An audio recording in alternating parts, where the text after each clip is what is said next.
What a wonderful Wednesday.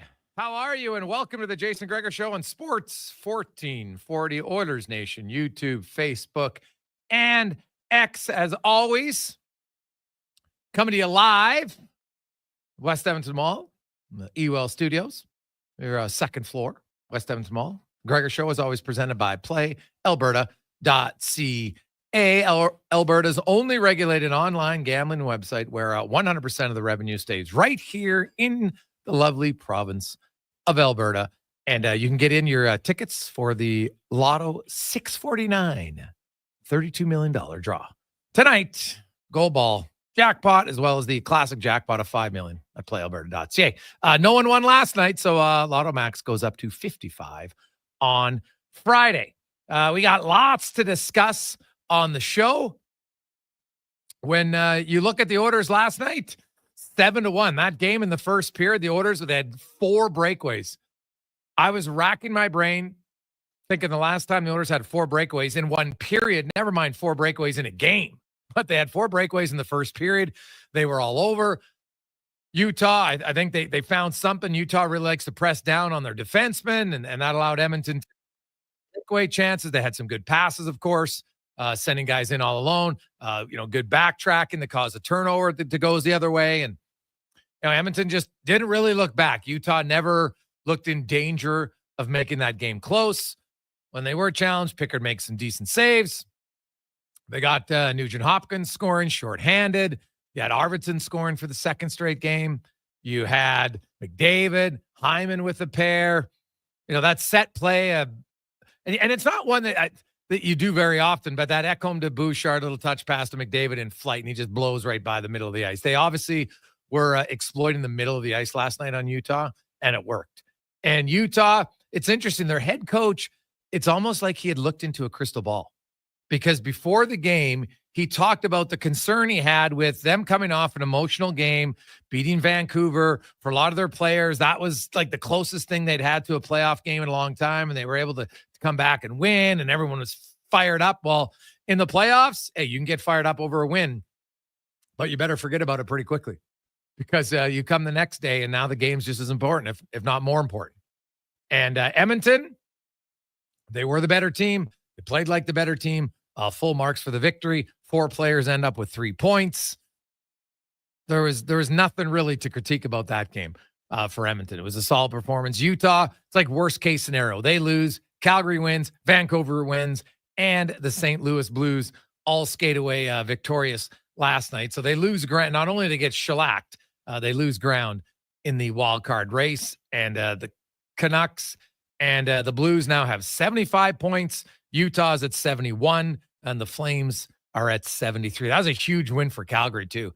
And by the way, I don't know if you were watching any of that game, the New York Rangers, you saw how boring of a game they played against the Oilers.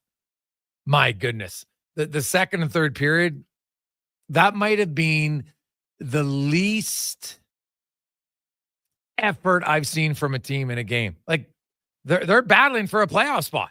And they look brutal against the team in Calgary who's playing their second half of a back-to-back. And so the Canadiens are now a point ahead of the Rangers, and they have 2 games in hand. And the Islanders, big win. They're 6-3-1 in their last 10. They're 3 points back of Montreal. So you're telling me there's a chance with 15 games to go. And the Islanders got Detroit's and Columbus, who a few weeks ago, they were looking like, hey, maybe they'll make the playoffs. It's a crazy race in the East with 5 teams separated by 3 points. And I guess if you want to include the Bruins, it'd be 6 teams separated by 4 points. But Boston has played more games than everybody except the Rangers, both of them at 69 with 13 games to go. The Oilers, big win because it moves them, at least temporarily, 2 points within Vegas. Vegas has a game in hand. LA is 3 back of the Oilers. They have 2 games in hand. LA and Vegas are not playing tonight. It's a light night in the National Hockey League, but they will be back in action tomorrow. Only 2 games tonight, in fact. And Colorado's in Toronto, and the Wild are hosting Seattle. I guess if Colorado loses and the Wild win, the Wild can still tell themselves that, hey, we got a chance maybe to finish third in the Central Division. And then tomorrow, of course, the Oilers, they take on the Winnipeg Jets, who got spanked last night in Vancouver. So you'd think they would come to town a little ornery. And the Oilers, now, I'm just going to preface this by saying don't freak out. Try to tell yourself you're not going to freak out, okay? But the Oilers, head coach Chris Knobloch, McDavid, Draisaitl, Hyman, Ekholm, they didn't skate today. And Chris Knobloch said, I can't really tell you my lines because some of those guys might, I repeat, might not be available. They'll be game time decisions. So now if you go through it, Ekholm and Hyman just returned to the lineup. Ekholm was out a little bit longer. Hyman had missed a game. So they probably got some maintenance from that. Ekholm played, like they both played great. Ekholm had 3 points. Hyman had 3 points. So they're getting some rest. Now, Leon Draisaitl had a collision in the second period with Oli Mata. It looked like maybe their knees collided side by side, not in the way where, you're going the opposite direction, but literally side by side on a hit. And so maybe that's it. And maybe it's nothing. I will say when they ran the lines today, because Hyman, McDavid, and Draisaitl were out, that left Brown, Perry, and Skinner, who had all played in, on those two lines last night. They skated as a line today with Connor Brown playing center at practice. So I think if the coach had a better sense of how serious it was, we might have seen that line switch. So basically the three guys left over, they just played together at practice today. Nugent Hopkins, Arvidsson, and Podkolzin skated the same. Derek Ryan did rotate in on that line. And then you had Kapanen down with Adam Henrique. Jones was in there with Janmark. So who knows? Maybe they'll rest guys tomorrow if they're banged up enough, but doesn't sound like it's anything serious, but it might be a game or two here. And I think anybody out there listening would agree that if you're going to rest them, you rest them now. You want to, as much as you can, start the playoffs as healthy as you can. So if guys are a little bit banged up, away you go. But nothing, didn't sound like it was too serious. I thought game time decision, which, hey, we'll see. I'm not going to freak out. Oilers fans, don't freak out. Calm yourself. I know, oh my God, Draisaitl might miss a game. They might miss a game. I don't think it's going to be the end of the world by any stretch of the imagination. The only thing that was interesting about last night's game really was the fact that for a guy who had just been carrying the team offensively on a night where they score 7, Draisaitl doesn't get 1. Now he had 6 shots. He had some chances for sure. They were really trying to feed him on the power play, but unable to capitalize. That happens. It's too bad. His 19-game point streak ends 50. I know some people are like, well, why was he playing on the power play? Because he's trying to get his 50th goal and trying to extend a point streak to 19 games. Why wouldn't he play? Like, how is anybody even questioning that? What are we doing? Like, you know what? You earn the right in a blowout game to make your decisions. I don't care that Leon Draisaitl's on the ice for the 2 full-minute power play. Because if I was the coach on the other team, I'd be like, yeah, the guy's going for 50 goals. He's got a 19-game point streak. I would do the same thing if it was my player. And no one should be offended by it. If you're offended by it, great. Be offended. It doesn't mean you're right. So we'll see. Trent Frederick update, did not skate with the team. My understanding is he's still skating on his own. So, he's not going to play tomorrow. He's not going to play Saturday. Best case scenario is next Wednesday. Most realistic case might be next Saturday against the Flames. Right? Or they might just hold him out until April. And then he has 9 games to get up to speed in April. And then they'll go from there. So 833-401-1440, 833-401-1440. I know it's funny how things change quickly, right? There's certain people that get emotional, get fired up about your team. I understand it. But yeah, I thought it was premature. And I said it last week. Everyone's like, oh, the Oilers, they can't compete. They got no chance. I was like, pump the brakes. The Oilers are still good. Now, they weren't playing very well. And good teams can go through a stretch where they don't play well for a variety of reasons. There's the human element. There's confidence.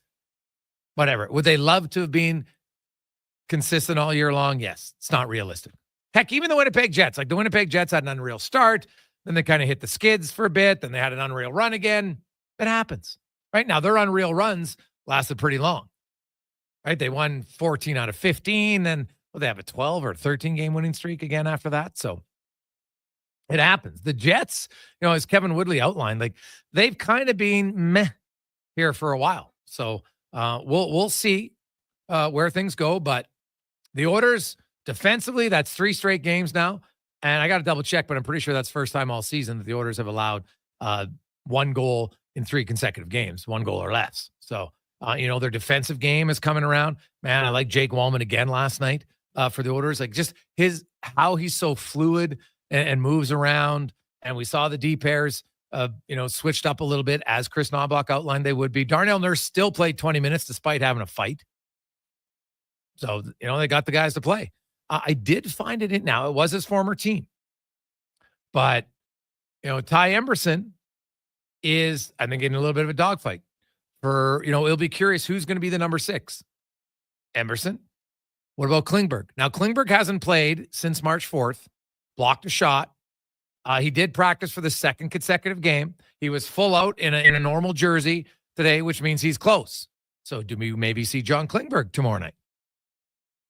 Or is it not until the weekend? Either way, I think you're going to see Klingberg in. And will it be an equal rotation? Is Emberson going to be the clear-cut favorite there? We'll find out. But it's funny how things change and how, the depth on the blue line. Now you got 8 guys. And Jake Wallman, every game he plays, I think he endears himself more to the fans. I had lots of people talking about him like, man, I didn't think he was this good.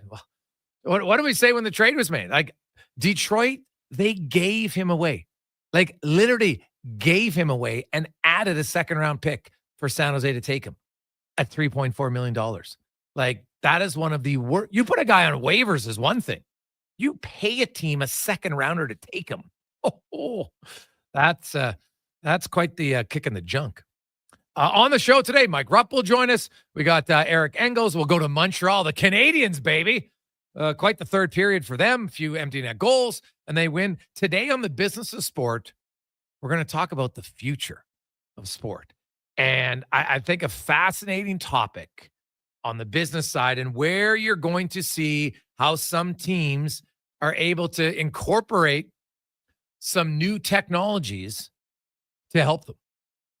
We'll talk about that with Ritch Winter. We got Spec. Joe O'Donnell will join us from Minnesota because the Wild, remember, right now, the Wild, they could be a first-round opponent for the Oilers. If the Oilers are able to catch Vegas, there's a pretty good chance that Minnesota would be the first wild card team, and that's who they would play. So we'll get an update on the Wild, what's the latest on Kaprizov, and much, much more. Also, Declan Kruger will be by at 3 o'clock. We're going to talk a little hoops, get you set. We had a lot of you, filling out your bracket, wanting to know maybe some last-second who are some of the prime upsets. When you look at it, like, hey, this is it might be a 11 versus 6, but I really like the 11. Here's why. So we'll get into some of those numbers as well. Well, we'll hear from Chris Knoblauch. I had a conversation today. We'll hear from Victor Arvidsson, who has scored in consecutive games for the Edmonton Oilers. Hey, like Utah, God, they had some brutal giveaways last night. Woo! Playing Santa Claus right in the slot area. That is less than ideal. But all of a sudden, Arvidsson has 3 goals in the last 6 games, and maybe starting to kind of get out of his season-long funk, which would be must needed for the Edmonton Oilers because they're going to need a few other guys to contribute. And you know what? You get 3 goals in 6 games. That's a pretty good stretch for Arvidsson. So, last night he only had 1 shot, scored on the only shot of his game.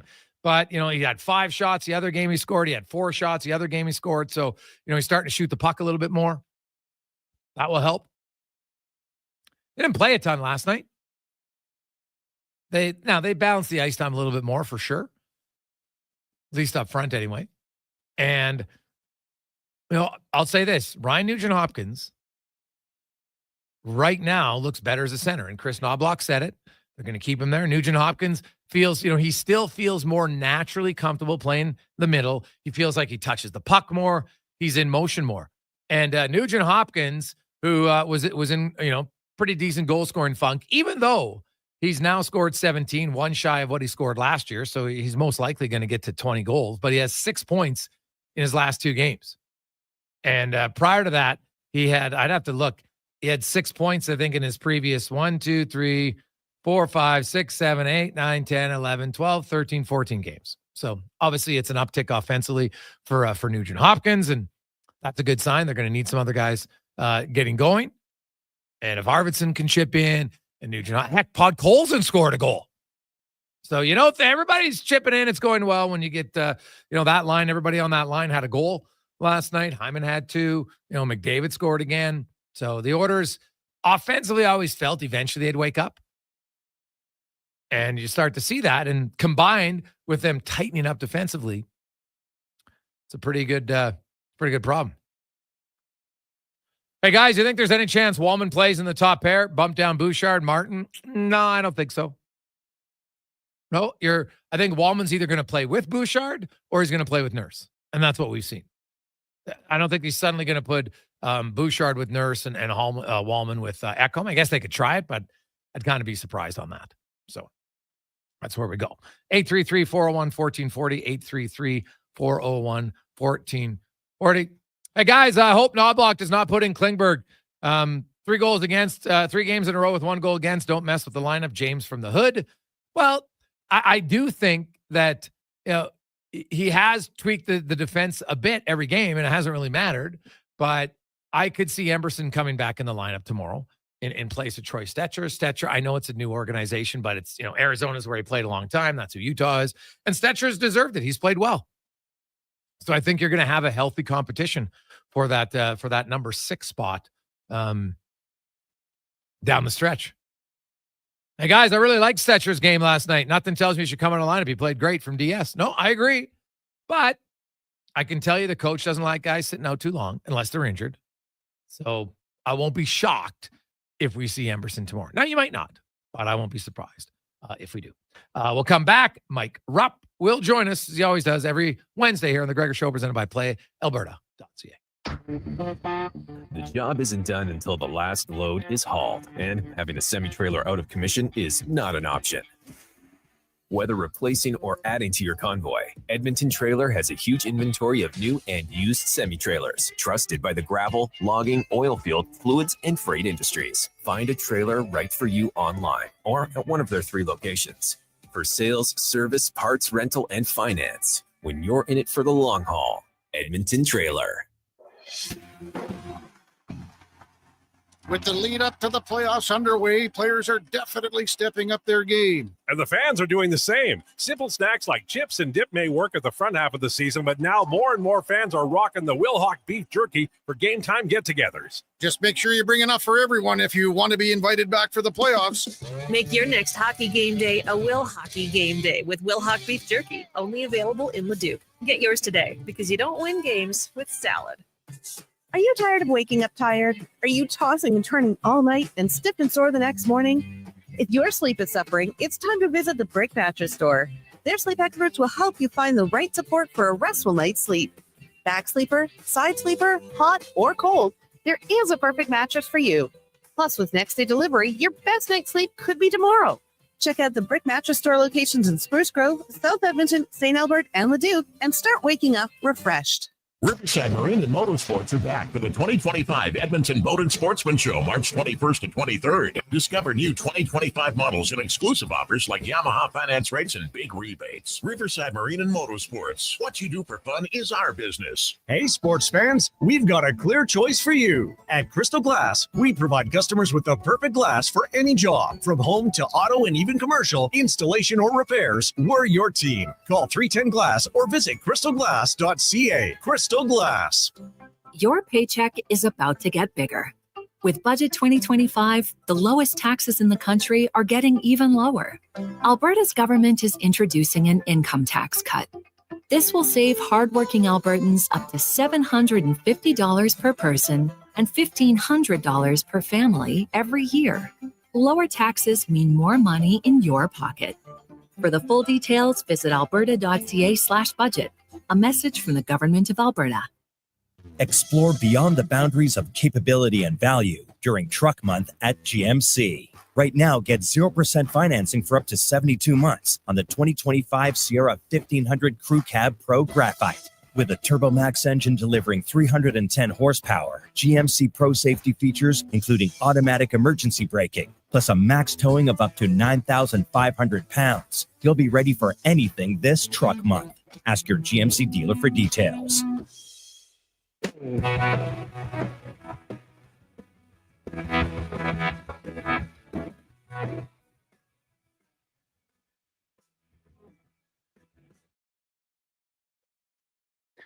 Portions of this hour brought to you by the Edmonton Oilers. Secure your spot inside Rogers Place this year's Stanley Cup playoffs by becoming an Oilers full or half season seat holder for the 2025-26 season. Visit edmontonoilers.com/season seats to join the pre-sale list today.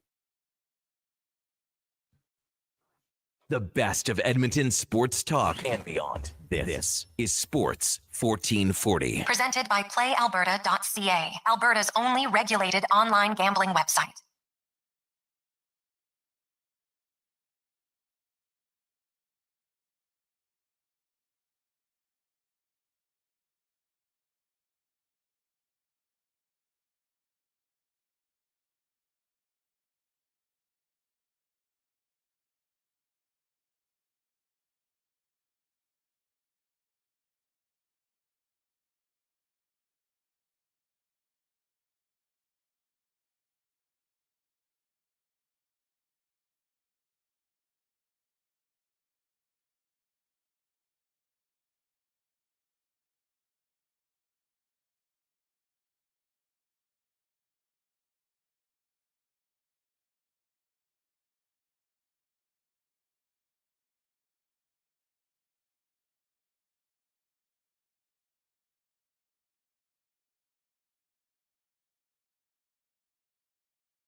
.222, Jason Gregor, Connor Halley, Sports 1440, Oilers Nation, YouTube, Facebook, and X. Hope you are having a lovely hump day. It's almost over.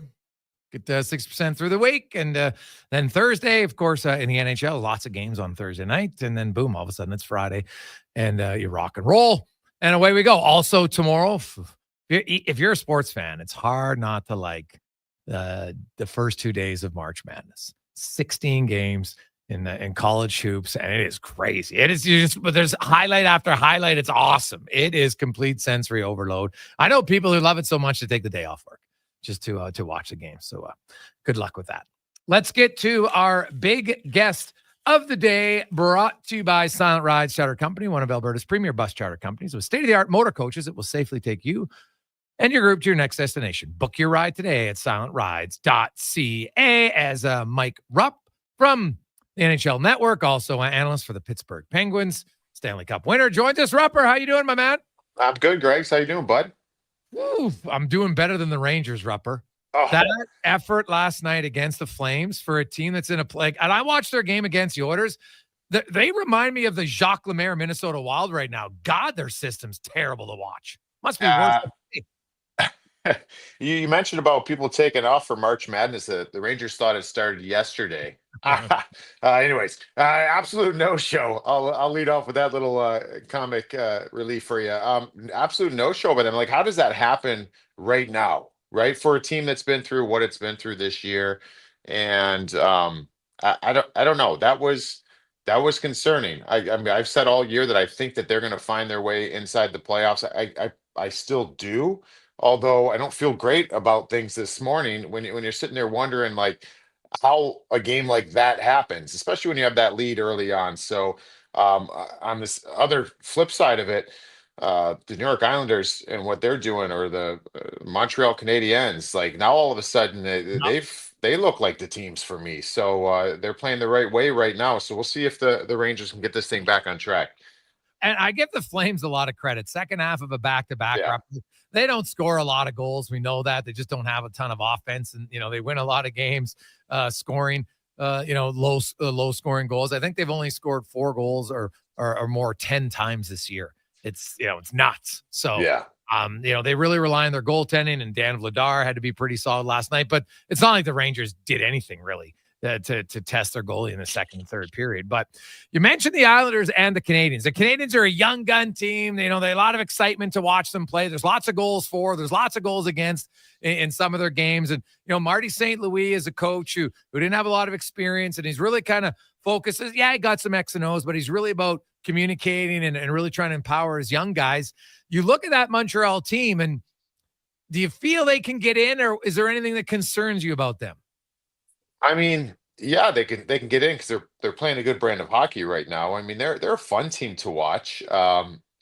fun teams don't always have success in maybe getting into the playoffs or having success in the playoffs. But I think it would be an incredible story if they can get in. I don't think many people, myself included, didn't give them much of a chance. And there are stretches this year when I watched the Montreal Canadiens play, and I was thinking to myself, man, I don't know if this team has gotten better, and here they are. They have, and they've kind of made some strides as the season's progressed. Um, I have concerns with their team, but right now it's like they're maybe it's just being naive to the situation. I don't know. Maybe it's a little bit freeing for them just to go and play because there's not so much expectation put on them. But they can put the puck in the net, and if you're not careful, they'll run that score up pretty quick on you. So, yeah, I mean, Marty St. Louis has got these guys playing a good brand, and they're sitting in a pretty good spot right now. The other thing too, and I know that this happened a few days ago now, but I love that little dust up they had in practice. And like those two teams we just spoke about, and I've said this about the New York Rangers, and I'm not saying if they go out and practice and me and you, Greg's, we getting a little dust up if that's going to change everything, but from just experiencing it in the room, sometimes when things are just everyone it's just kumbaya like that doesn't get the most out of you, and sometimes you need to just have little moments, and it seems like they're pushing each other, and whether it's in practice someone doesn't like a stick getting high, that's emotion. I mean, this is an emotional game that we play, and Montreal's bringing it right now. Mike Rupp joins us, and the schedule maker, Rupper, is probably sitting there with a cigar right now because the Canadiens and the Islanders go at it tomorrow night in a huge game. So good. Yeah. Yeah, like there's a few of those matchups right now that you just you look at the schedule, and there's certain nights where even if you're just a fan of the NHL, there's certain games you want to watch because you've got two teams that should be hungry and battling for it. And like last night in the West, the Rangers choked. Utah came into Edmonton and they got absolutely worked. The Oilers had 4 breakaways, Rupper, in the first period, for goodness sakes, and they ended up leading 3-0. Vancouver, St. Louis, and Calgary all won. So it was a big blow for Utah. And their head coach, it was almost like he knew it. He talked about it yesterday. There was the concern that, this team hasn't had a lot of playoff success or even playoff appearances. And they won a huge game against Vancouver, a few days ago. And they're pretty fired up about it. And as you know, you can get riled up about a game, but man, you got to erase it quickly. And, Utah just didn't look like a team. They're kind of still high from their last game because the Oilers came in and absolutely spanked them last night. Yeah, you know what they kind of give me glimpses of in some ways, and it's funny to maybe speak of this team like they graduated from that because I think they have, but it's kind of like the Ottawa Senators in the last couple seasons too, because they're a team in Utah that I like a lot of elements of their game, but they just when you start to believe, then they kind of slip in a moment like that, and in a pretty bad way. And Utah can be pretty streaky, and streaky teams generally aren't playoff teams. So, yeah, I mean, I think it's something that's part of that learning process. You just give yourself a chance to win every single night. And there's games where they simply don't do that. It's a good team. I think they've got a lot of pieces in place. And I actually kind of think back to the trade deadline because they were a team where they have a ton of assets and picks and prospects, and you're kind of wondering, are they going to do something? Is Bill Armstrong going to do something to kind of give them a shot in the arm coming down the stretch? And he more or less said, I want these guys to experience this and figure it out. And I kind of like that. And this is the hardships with it. They might not make it in because of games like that or that game that they drop, and it's against Edmonton. But they got to learn through this. They got to find a way to fight and battle through it and give themselves a chance to win every night. And hopefully it'll help them in the future. Mike Rupp joins us, Sports 1440, Oilers Nation, YouTube, Facebook, and X. And Rupper, you look at the Carolina Hurricanes, the whole Rantanen situation, and now they've reeled off 7 wins in a row. The Hurricanes, they've always really promoted we're team first, right? Rob Brindamore comes out and says, hey, this guy told me when he came in, there's 4 teams that want to go, and you're not one of them, right? Like, and almost it was like he was just saying, you know what, you want to be part of us?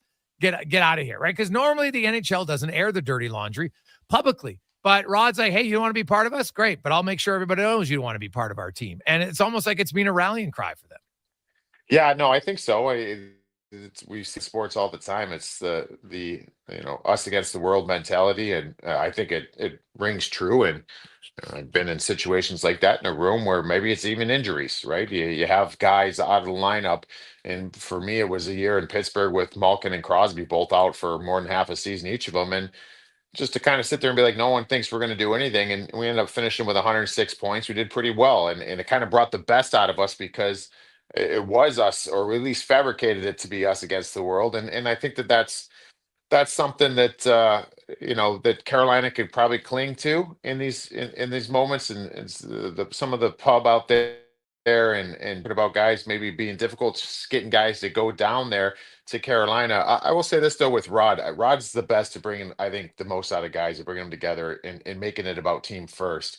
Mikko Rantanen did come out and say that is not how that kind of went, but at the same time, I sit there and I think if that was the first words coming out of his mouth, then why does that trade ever happen to begin with? But we won't 100%. unpack that again. I mean, that's this team has been playing hot. I got to give credit where credit's due. Whatever they're doing, they are a tough out. My concern will be come playoff time when you need a star to take over a game. They lost two of them, whatever you want to call it, Natchez and Rantanen. I think that's where this will rear its ugly head. But man, right now they're playing lights out hockey.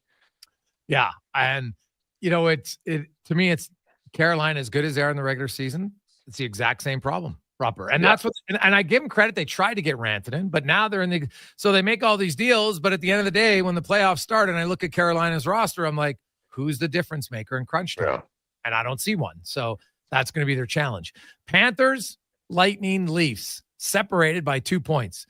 Lightning and Leafs both have a game in hand on Florida. So in theory, if they win it, all three teams will have 85 points with 14 games to go. So it's a great race for first place in that division, which likely is, well, not likely, guarantees that you'll probably get the number 2 seed. So, in my fantasy world, Toronto wins the division because then they play on Ottawa as a rivalry, and Florida takes on Tampa. Make it happen, Rupper. Make it happen. That I like your mindset right there. I love rivalries. I think I know it's a lot of people maybe want it to go back to 1 through 8 in the playoffs, and you got an argument for a lot of different things with that. But I think we get rivalries. We establish rivalries with the way it's set up, and that's not even necessarily the case here.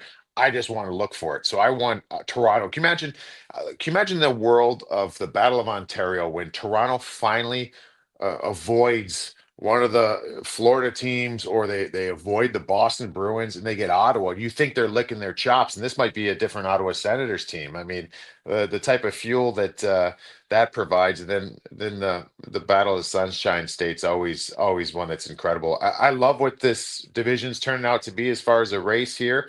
I still really like the Florida Panthers. I just when they get healthy, they're going to be a tough out. But Tampa's one that I just don't think has gotten enough credit this year. That's a really good hockey club. So it's going to be fun following that Atlantic down the stretch. And Robert, I don't know if you saw the play or not last night in the Montreal-Ottawa game. Shane Pinto and Josh Anderson got tied up, and Pinto's skate ended up actually being kind of like on the inside of the back of Anderson's skate.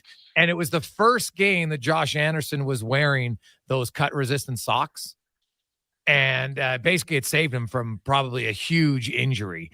And you were a player for a long time. I get the neck guards are one thing, but like the cut-resistant socks, because the skates are right there. Like everybody's feet are skating by everybody's feet all the time. Yeah. How difficult of a change would it be? How much different does it come to? Like, I know some guys tell me they want socks that are grippy so they can feel their skates better and stuff. How hard is it to make a change like that? It's hard. I think the big thing is forcing yourself in situations like this when you're seeing injuries. I mean, I was unfortunately playing in that game when you think back to when Erik Karlsson had his Achilles cut, and that would happen in Pittsburgh, and that's kind of where you had that movement with the socks. The socks were one where it sounds foolish when you're talking about the severity of some of these injuries that come from these things. But at the end of the day, just speaking truth, comfort rules and for most players. And when you're talking Kevlar socks, they're not as stretchy. They're thicker. They don't breathe as well. I mean, these are all things where you just feel it feels funny. It feels different. I mean, I was a guy, I didn't wear socks. So for me to all of a sudden be like, oh, I'm gonna start wearing Kevlar socks. I tried to do it. Then you get these, you get I don't want to say you get irritation, and in the middle of the season, like you don't want to deal with that stuff. But I think in the summertime, you give yourself, hey, I'm going to start wearing this, whatever piece of equipment is, and you do it from day one in the summer, and say, I'm going to do this all the way till training camp starts or through training camp. You'll be able to adjust, and I think guys should really. I mean, you talk about that situation. I did not see that play last night. I was working the Pittsburgh and Islanders game, but that's a scary one. I've just learned of the Casey Fitzgerald in the American Hockey League the other day. Tom Fitzgerald's son playing in Hartford. I mean, he had one right across his neck and under his chin, and how close that is. So I think that it's hard, but you just gotta force yourself to do it. And I think there's certain things that should be required, and some guys will do it, and obviously some guys will try to push against it. Robert, the GM meetings came and went, and I wrote an article earlier this week, compiled all the numbers. Power plays are down at that point of the season, 747 fewer power play chances from same amount of games played, 1,000 and whatever it was, 38 or 45. I can't remember the number, but either way, a lot of the season, right? 749. The Wild were down 60 fewer power plays. The Blues 56, Vegas 55, etc. And I know that some of the media guys are asked the G, oh, no, you know what? Everything's fine. Well, everything isn't fine. Like, they don't, like, you look at that game, the Dickinson hit on Hedel. I don't know how that's not a minor penalty. Right. It should be suspension in my eyes. Like, it's a blatant running a guy right from behind. He didn't turn at you. Like, the drop in power plays, like, everybody, I'll throw this number for you. So in 2004, they, and you were playing, that was the last year before the lockout. Right. And everybody was like, oh, God, there's tons of obstruction. And there was, don't get me wrong. But the Nashville Predators led the NHL in 5.2 power plays per game that year. The lowest was Boston at 3.66. Fast forward to now, Ottawa leads the NHL with 3.2 power plays per game. So 2 fewer than the team then, when everybody was saying there's too much obstruction being allowed. Right. And so the team that had the most power plays today had even less than the team who had the fewest back then, even as recent as 2009. I watch the games all the time. And to me, it's not the blatant, like, grab on guys like you were water skiing, but the sticks on hands, which is by the rule. And they just seem to be eliminating it. And it only hurts the players who carry the puck the most, which usually are the best players. What do you make of the NHL and just their inability to just simply call the rule book on a consistent basis? Yeah, so I feel like that's so loaded. Because I'm of one, and I've gotten into this on times on social, because everything's discretion. You can't just say call the rule book, call the book by the book, because the way you see a play and the way you have to make a judgment call. I mean, that's what refereeing is. Now, I think the big thing in hearing those numbers, which is kind of staggering, to be honest with you, of how different it is right now.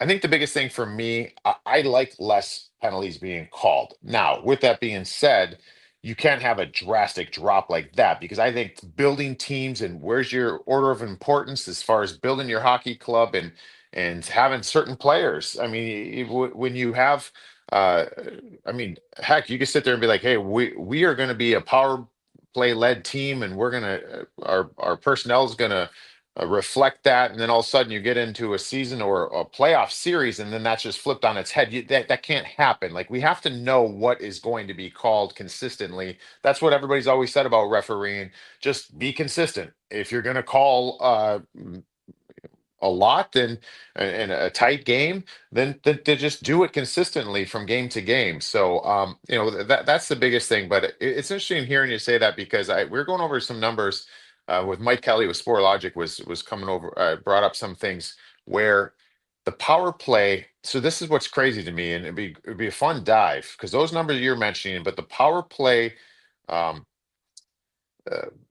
percentages across the board are up the highest they've been since around that same time around. I think it was 2004 or 2005. So it's a lot less opportunities, a lot more conversion on the power play. Yeah, I mean, it's funny how all that kind of plays into each other. But yeah, I didn't realize it was that much less than back in '04. And I played at that time. I played until 2014. The game changed a lot and what you could and couldn't do. Yeah, I think the big thing is you need consistency as a player. You need consistency as a general manager and a coach. How do you build your team? How do you coach your team? So yeah, it's a bit of an issue. No, for sure. Well, even 747 just down from last year alone to me is a significant drop. So and when it starts to creep in, like, I don't want them to call just ticky-tack penalties. I just want to see them call what's supposed to be a penalty. When you've got the best players in the league coming down, flying, they get by a guy, boom, hammers on their hands, guy loses the puck, and these are the best puck handlers in the world. Well, that should be a penalty. I don't care what team it's on. And I don't care if the Pittsburgh Penguins get 8 power plays and the other team gets 1. I don't need it to be even. Just call. If one game a team's better, they shouldn't be punished because they're better. Yeah, so I like that. That's something that's been in hockey for years, and you can still hear it. And you hear teams, when I'm between the benches, you hear teams saying, "Hey, they've gotten 3 power plays, we've gotten none," and that's something that's been in our game for a long time. And I'd like to see that be removed. I mean, if you're going to be an undisciplined team, that should reflect in the power play discrepancy between the two clubs that night. And that's something that is always. I'm not saying, I don't know. I'm not in the room with the referees when they're sitting there and talking about the game.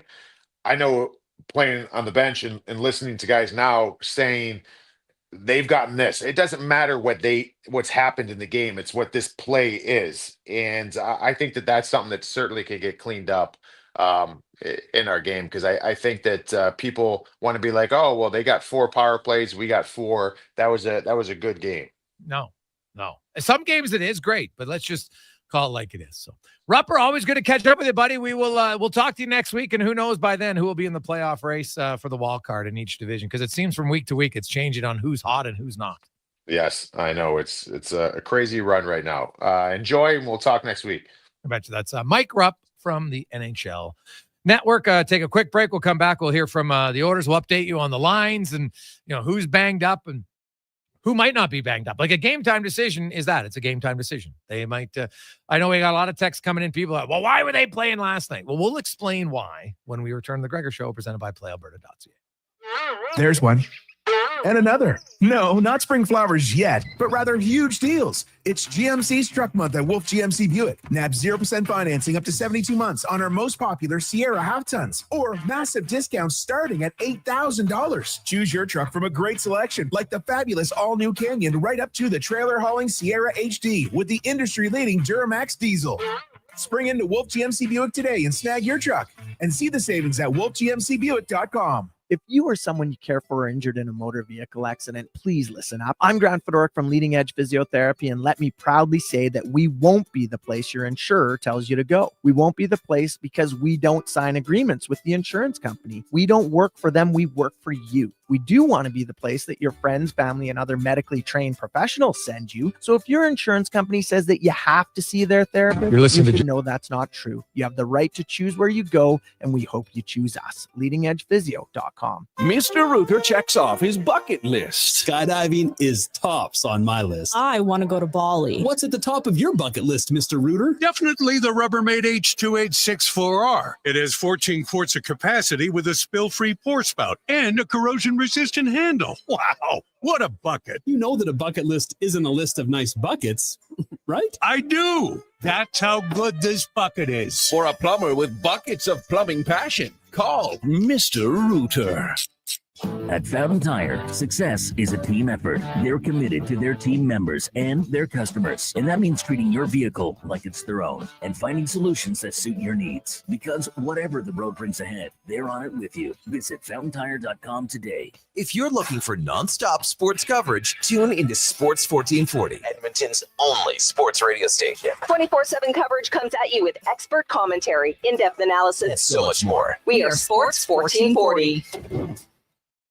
Experience more at the Edmonton Expo Center. Come for Canada's largest trade show, the biggest names in entertainment, exhilarating sporting events, and more. Stay for the experience. But it doesn't end there. Maximize your brand exposure with Edmonton Expo Center's new cutting-edge feature screens, spanning Western Canada's largest venue space. Captivate an annual audience of over 1 million visitors during iconic events like Pro Rodeo, Disney on Ice, Glow, K-Days, and so much more. To learn more, call 780-660-0514 or visit EdmontonExpoCenter.com today. What would you do if you won $1 million in the Service Big Share contest? Maybe you'd have more time for, or do a little This more, is your final boarding call for flight number 419. or finally more. Entering to win the $1 million is easy. Just bring your savings to Service or add more to your account. The more you save, the more Service Big Share contest entries you get. Service Credit Union. Feel good about your money. Now open to Connect First members. Contest ends April 30th, 2025. Skill test required. For rules, visit service.ca/win. Explore Internet just got 10 times faster. 5G Ultra brings incredible speeds to homes in rural and small town Canada. Upgrade today at xplore.ca. Portions of this hour brought to you by Sherbrooke Liquor. Sherbrooke is a house of curiosities, a mom and pop, a curated experience that is equal parts wine tastings and 2 floors on May long. See more at SherbrookeLiquor.com. Tricks, touchdowns, and home runs. Get it all with the Jason Gregor Show on Sports 1440. Presented by PlayAlberta.ca, Alberta's only regulated online gambling website. 247. Jason Gregor, Connor Halley, Sports 1440, Oilers Nation, YouTube, Facebook, and X. Oh, I was just reminded because I just had a video pop up on my the Twitter feed, and they were talking about like some of the best, worst quotes of movies. And a few of my buddies and I were having probably about 3 weeks ago, we're having beers over like some of the lines in movies that you just like, they're so offside. But in the movie, like they're funny, they're groaners and stuff. And I don't know if you ever remember Fletch and Chevy Chase, and he's walking in one of the ladies in his office, like, "Hey, you want to go to In-N-Out Burger for lunch?" And she's like, "I'm not hungry." He goes, "Oh, let's just forget the burger. How about In-N-Out?" Like, so like offside. And of course, she gives him the worst face, and pretty much, I think she might have slapped him actually, if I'm not mistaken. But do you remember Dodgeball, Connor? Did you ever watch Dodgeball? Oh, yeah. And multiple times. And Ben Stiller. Right, Ben Stiller's in there. And then, of course, there's Vince Vaughn is LaFleur, right? And when, what was his character? What was it? I can't remember. White was his last. I don't know what it is. Or Whit. White Goodman. White Goodman. Yeah, White. And so White's trying to hit on the one girl at her house, and she's like, "Beat it." Right. And then he tries to touch her, and then she like quick moves and smashes his head into the wall. And he's like, "Things are over with us, Kate. No one makes me bleed my own blood." Like, and then he snaps his finger and he gets picked up on a moped. Like, oh, that scene is such a classic. And there's so many of them. So we were trying to think about like your favorite offside scene in a movie. So there are some funny lines, but I'm telling you, like, Ben Stiller was so good at being like the jerk in that movie. He was awesome at it. I felt like sometimes it's hard to be the comedian in like a villain role. And I thought he did very good in that movie. So if you like that kind of humor, obviously, if you don't like that kind of humor, it's not your thing, but man, that scene is, it's pretty good stuff. Anyway, right now, we got a lot of text flying in, 833-401-1440. Guys, why would the coach play all those guys late in a meaningless game and now they're hurt? Well, first of all, I think being a game time decision doesn't mean you're not going to play. It means you might have a little bit of an ailment. I would guess out of Hyman, McDavid, Ekholm, and Draisaitl, maybe one of them miss. I think a lot of them were just like McDavid was going to get days off down the stretch. Right? This was talked about. To keep McDavid off the ice is very difficult. The coaches kind of laughed about it before. So I think they probably came to an agreement that at certain times they're going to do it. Doesn't even mean you have an injury. Now, I know Leon Draisaitl, we saw the collision with Ole Maan in the game. Now, it was knee side by side to knee. It wasn't like when you're going straight ahead and the guy hits your knee and, that can be, some sort of tendon damage. Might have had a bruised knee, maybe. We saw Draisaitl on the bench. Now, we see that in a game lots of time. You've seen a guy block a shot, right? He can barely stand. He's on one leg and he's excruciating pain. He goes to the bench. He walks it off. He's sitting there. He's leaning down. He's got the grimace. We've all seen it. And then the guy plays and he doesn't miss any games, right? So I'm not going to speculate on how injured. And lots of times a guy can finish a game because their adrenaline's pumping. You feel fine. And then, you get off the ice, you get undressed, you have a shower, you go eat, you go to bed. The next day you wake up and all of a sudden you're tight or you're stiff or you're sore. It doesn't mean you were like that, noticeably in the game. Like Leon Draisaitl, they're trying to get him his point streak and his 50th goal last night. I think if he's banged up, he wouldn't play. So he ran into Olimata, probably uncomfortable. That doesn't mean he's going to be out, and it doesn't mean he was clearly injured. So I think it's unproductive to want to rip on coaches. I don't have 100% of the information, and neither do you. So to rip on people for what ifs that might never happen. Like, what if all four of them play tomorrow? Then they're just nicked up, right? There's guys that are injured, and then there's guys who are hurt. And lots of guys play hurt. It's hard to play injured. You can. Guys have done it in the playoffs. We've seen it. Draisaitl, remember in 2022, is playing on one leg, basically. So you can do it, sure. But he was clearly injured. So I don't know. I don't think it's necessarily something to rip on a coach over by playing those minutes. They didn't play a ridiculous amount of minutes. And I don't have any problem. Leon Draisaitl has been carrying your team. Did you see his teammates they all want to see him get the point streak, but more importantly, get the 50th goal. They all want to see it, as they should. When you have a guy who's been carrying your team, you'd love nothing more than to try to reward him at a key time, especially on home ice. And there's not many 19-game point streaks. He might never have another 18-game point streak in his career. He might win multiple Stanley Cups, right? They're not connected. It's about being in the moment at that time. So I don't have much of an issue with it. Do you, Connor? No, I mean, I kind of thought that it was an encouraging sign to see him back out there. I know there was things on the line that he wanted to get, maybe 50 goals, keep the point streak going. But in my opinion, if it's a super serious injury, they're not going to risk it. They're going to shut him down. So we all know Leon Draisaitl has an incredible pain tolerance. He's shown that the last few playoff runs where he seems to almost elevate his game despite having those injuries. I don't think we know what it was last year, but the high ankle sprain from a couple of years ago. I mean, this guy is a gamer. He's going to show up and he's not just going to sit out of games. So yeah, I don't know. I kind of looked at it the opposite direction and thought he's probably okay if he's good to go. He'll fight through the pain.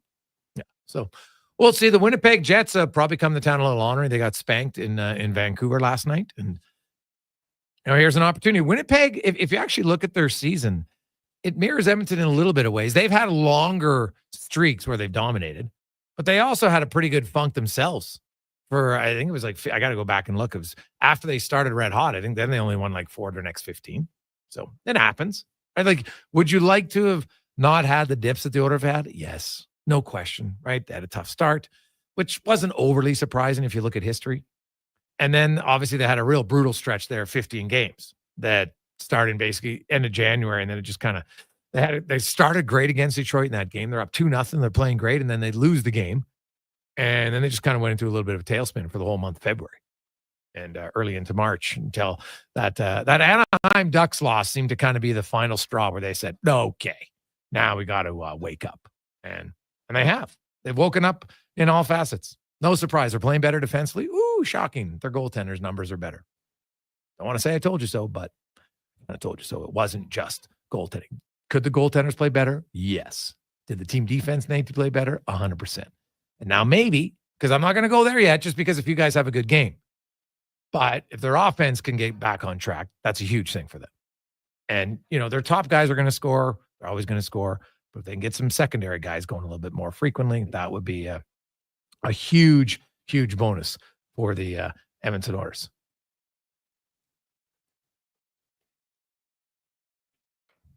Hey guys, I'm always stunned how some of your fans are better equipped to think they're better equipped to assess a player's health status over the people that are getting paid to do it, like the doctors from Noel.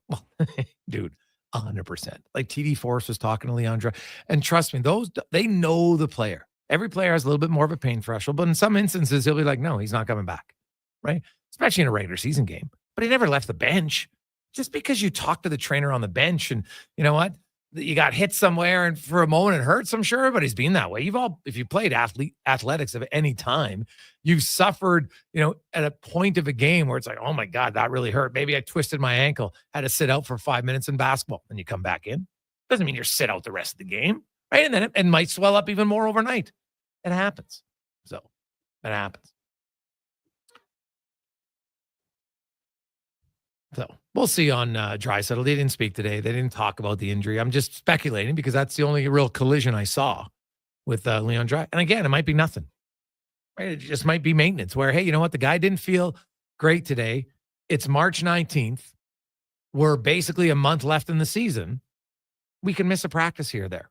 The Oilers actually are going to get in a stretch where they're going to have a few days of practice because they play tomorrow, then they play Saturday, and then they don't play again until Wednesday. So they'll have Sunday off. They'll probably have 2 good practices Monday and Tuesday. So does he need to skate today? He does not. I don't think it's a major issue at all. Hey, Greg's, I was watching that Calgary Ranger game before the Oilers, and what you and Rupper talked about was bang on. The Rangers look lifeless. You think they're bored because of the passive system they're being coached to play? I think it's a fair question, Craig. Playing that system is hard, and we saw the Oilers against the Rangers on Sunday. Like the Rangers, and what's interesting about New York here, and I want to get the exact stat. So I do know that the Rangers started the season, they were like, I think they were 12-5, might have even been 12-4-1. I want to get the exact number for what the Rangers were, but they had a really good start to the season. And then it just kind of fell apart for them. And I wonder, because they were 10-4-1. I mean, look, keep going, Rangers. They were 11-4-1. And then I think they were 12-4-1 in their first 17 games. They had the fourth best start in the NHL. They're almost, so what's that? 17 games, 12-4-1. They were playing great. That was up until November 20th. And then since then, the Rangers have one of the worst records in the National Hockey League. So, yeah, they're playing boring hockey. But since then, the Rangers, you got to go down. They're 28th in the NHL. 21 wins, 26 losses, 5 ties. Only the Kraken, the Sabres, the Blackhawks, and the Sharks are worse than them in that time. That is nuts. And just shows you, like, great start. A great start doesn't guarantee the playoffs. It gives you a chance, but man, it can fall apart quickly. And that is quite the turnaround. 17 very good games, and then 52 not very good at all. So what a fall for the New York Rangers. And remember, this was a team that won the President's Trophy last year. Oh, ouch.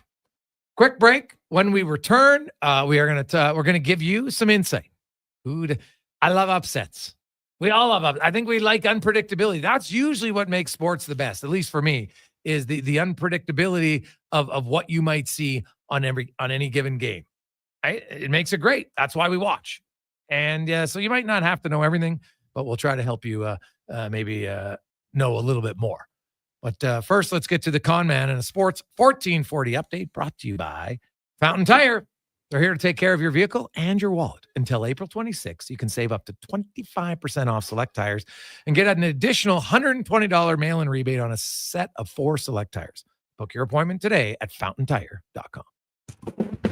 This is a Sports 1440 update. Colorado Avalanche defenseman Josh Manson was 3 to 4 weeks with an upper body injury. Manson, 33, attended last Friday's game against the Flames late in the second period and did not return. He's got 1 goal and 15 points in 48 games this season. Sticking with the Avalanche, they're in Toronto tonight taking on the Maple Leafs. Puck drop at 5. Then at 7:30, you got the Kraken in Minnesota taking on the Wild. In the association this evening, got the Thunder hosting the 76ers. SJ will not play in that one. Pistons in Miami. Magic host the Rockets. The Mavericks in Indiana to battle the Pacers. The Bulls in the desert to take on the Suns. Trailblazers host the Grizz. And the Cavaliers in Sacramento. We've got first 4 action. March Madness at 4:40. Mount St. Mary's takes on American University. Then at 7:10, it's Xavier battling the Texas Longhorns. PWHL, New York is in Toronto to take on the Scepters. That gets going at 5 o'clock. In the WHL, you have the Wheat Kings hosting Saskatoon, Red Deer in Calgary, and Victoria continues their road trip in Kelowna. Coming up in hour 2 of the Jason Gregor Show, we'll preview March Madness with our very own Declan Kruger. Also, we'll talk to the Montreal Canadiens with Eric Engles from Sportsnet and ask 5 questions. I'm Connor Halley. This has been a Sports 1440 update. Sports 1440, a Stingray radio station broadcasting on Treaty 6 territory. Download the free iHeartRadio app and listen to CKJR wherever you go. Scott McGilvery here, HGTV host and renovation expert. The one upgrade I know homeowners will love: better, fresher Culligan water straight from the tap. Culligan's Aquasential reverse osmosis filtration system takes your water to the next level. With up to 7 stages of filtration and 14 filter options, they're certified to reduce over 90 contaminants.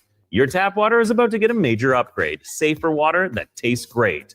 Get started with a free in-home water test at Culligan.com. Culligan, water you love. Oil Kings hockey takes the ice at Rogers Place for the final regular season game this Sunday. It's the Team Awards game. See who scores the hardware pregame for Rookie of the Year, Most Improved, MVP, and more. With all the family fun Sunday face painting, bouncy castles, and Calmont Kids food combos for $10 or less. Plus a post-game team autograph session. Edmonton Oil Kings, Red Deer Rebels. Team Awards game, 4 p.m. Sunday. The final home game this season at Rogers Place before playoff action kicks off. Starting at $20 a seat. Save on day of game pricing now at oilkings.ca. For the next hockey game, you can have your say with the Sports 1440 postgame show. This is your host, Andrew Walker. Join us and give your takes on the game, good or bad. It's all brought to you by the Ridge Social Eatery in St. Albert. The postgame show on Sports 1440. Explore beyond the boundaries of capability and value during Truck Month at GMC. Right now, get 0% financing for up to 72 months on the 2025 Sierra 1500 Crew Cab Pro Graphite. With a TurboMax engine delivering 310 horsepower, GMC Pro safety features including automatic emergency braking, plus a max towing of up to 9,500 pounds. You'll be ready for anything this Truck Month. Ask your GMC dealer for details. Introducing the new McSpicy from McDonald's. It looks like a regular chicken sandwich, but it's actually a spicy chicken sandwich.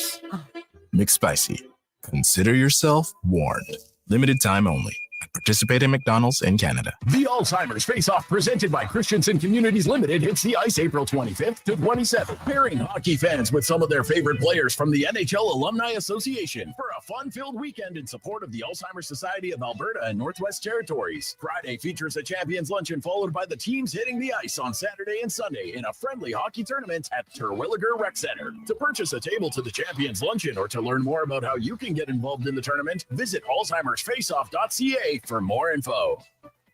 Charging down the baseline for home plate or gliding down a lakeside park trail on 2 wheels. Spring's the time to save at St. Albert's Source for Sports. You'll find everything baseball, from cleats and bats to gloves and much more. And you'll get incredible spring savings on bikes from Specialized, plus a great selection of e-bikes, along with advice and full service from the pros. St. Albert's Source for Sports, your source for baseball, bikes, and a whole lot more for over 35 years. The job isn't done until the last load is hauled, and having a semi-trailer out of commission is not an option.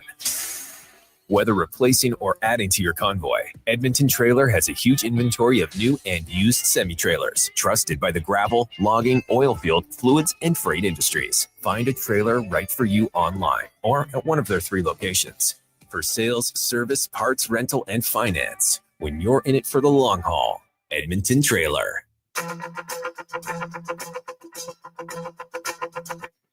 Portions of this hour brought to you by Crystal Glass, your clear choice for residential windows, locally manufactured and installed. Crystal Glass provides a beautiful product and incredible customer services for all of your residential needs. Call 310 Glass or visit crystalglass.ca for a quote. From puck drop to kickoff, it's the Jason Gregor Show on Sports 1440. Presented by PlayAlberta.ca, Alberta's only regulated online gambling website.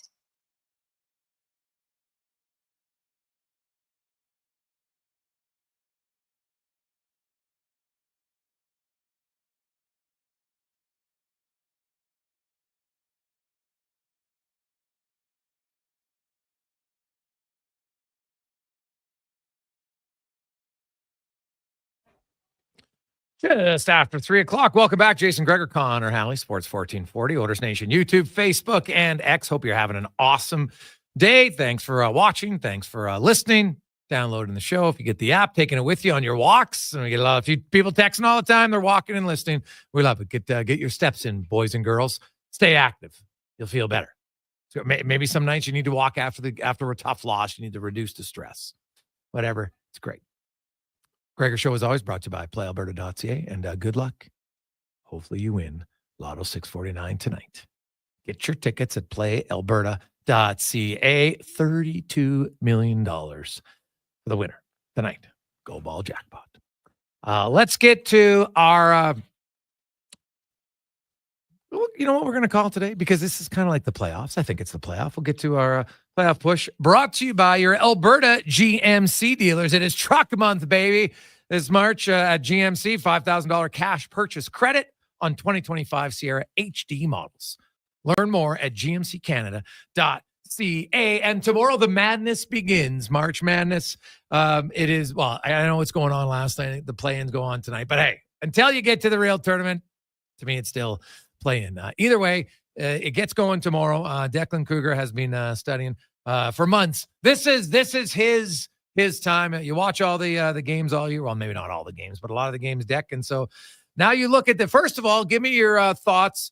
Did anybody really get screwed over in the rankings? Like, oh my God, this team got ranked way too low. They have a tougher path, or somebody got ranked way too high and they got a way easier path on paper. Two teams that come to mind immediately for me. Louisville was the one that jumped out to me. Louisville was a team that was in the ACC championship game. Now, granted, the ACC had a bad year, only got 4 teams. But Louisville was 11-1 to finish the season. They were ranked 14th in the AP poll, and their reward for that is an 8th seed where they're going to have to play the runner-up in the Big East in Creighton. And if they win, they play the number 1 overall seed in Auburn. I don't get it. I don't get how they can be the 14th seed in the 14th team in the AP poll, how they can have a season, finish the year 11-1, lose only to Duke in your last 12 games in a championship game, and now your reward for that is another conference runner-up in Creighton and possibly Auburn in the second round. They got screwed royally. Clemson is another one that didn't make any sense to me either. Clemson is going to be a 5 seed. They're playing a McNeese team that's very good. Now, I think they beat McNeese, don't get me wrong. But again, they were ranked 10th in the AP poll heading out of conference championship weekend. They come in as a 5 seed. It doesn't make any sense to me. Those were the 2 ones that stuck out. Obviously, if you want to talk about just teams that maybe shouldn't have been there, North Carolina was the big one. Now, they crushed SDSU. That game wasn't even close. But North Carolina was 1-12 in quad 1 games this year. They had one win in quad 1 against UCLA, their only win against the field. They had a quad 3 loss to Stanford this year. And of course, what the hell's quad 1 and quad 3? So there are 4 different quadrants. How it works, it's basically against teams with a net rating of a certain workage. Yeah. So how many teams are normally in quad 1? Is it 20, 20, and 20? So for home games, quad 1 is determined by a team that is 1-30. When you play on a neutral site, it's 1-50. And when you play on the road, it's 1-75. Okay. Yeah. Right. And there are 364 qualified teams in college basketball. Now, any 16s or 15s that you think have a chance to an upset? You know, I really thought St. Francis was going to be the team of destiny for a few different reasons. One, they got in with a losing record, which is so awesome in and of itself. How many sports can you see a team with a losing record get into the tournament? It's just the coolest thing in the world to me. They obviously ended up losing yesterday to Alabama State on that buzzer beater. Alabama State had that full court heave. Yeah. I thought they could have been one just because I think Auburn finished the season so cold. They were 28-5. They didn't even hit the 30-win threshold. They lost 3 of their last 4. St. Francis had team of destiny vibes written all over it. Not to be the one team I would say maybe watch out for, and it's not because I like them overly. They were only 19-15 this year, but Wofford is a team that I don't think they can beat Tennessee, but I think they're the best chance for a 15-16 seed to give someone troubles. And they have a guy who shoots underhand free throws, so who doesn't love to watch that? Like regularly? He shoots up, underhand free throws. He does it Jackie Moon style, granny style. That's why we love the tournament. Oh, my God. What's team? I might have to pick them just for that. What team is that again? That's Wofford. Yeah. They were only 19-15 this year. Record looks a little shaky, but out of any of the teams, I like them. Wofford. Okay. Let's they're taking on Tennessee. They're taking on Tennessee. So, okay. Yeah. Wofford, just for the Chaz Lanier, Rick Barnes, and the Volunteers. Okay. 5-12 is always a great matchup. There's all I like. To me, I always pick 2 number 12s automatically. So if I go through the 12s this year, you got San Diego taking on Michigan. That's one. Then you have Memphis is taking, or sorry, Cole State is taking on Memphis, right? Colorado State. You have Clemson and McNeese that you talked about earlier, and then Liberty and Oregon. So which 12s do you like? I think UC San Diego is going to be a really popular pick over Michigan because they're a great story. This is their first year of tournament eligibility. They had 30 wins this year. They were one of only 6 teams in college basketball to have 30 wins, but I don't see it. This Michigan team, there was kind of a joke about the committee.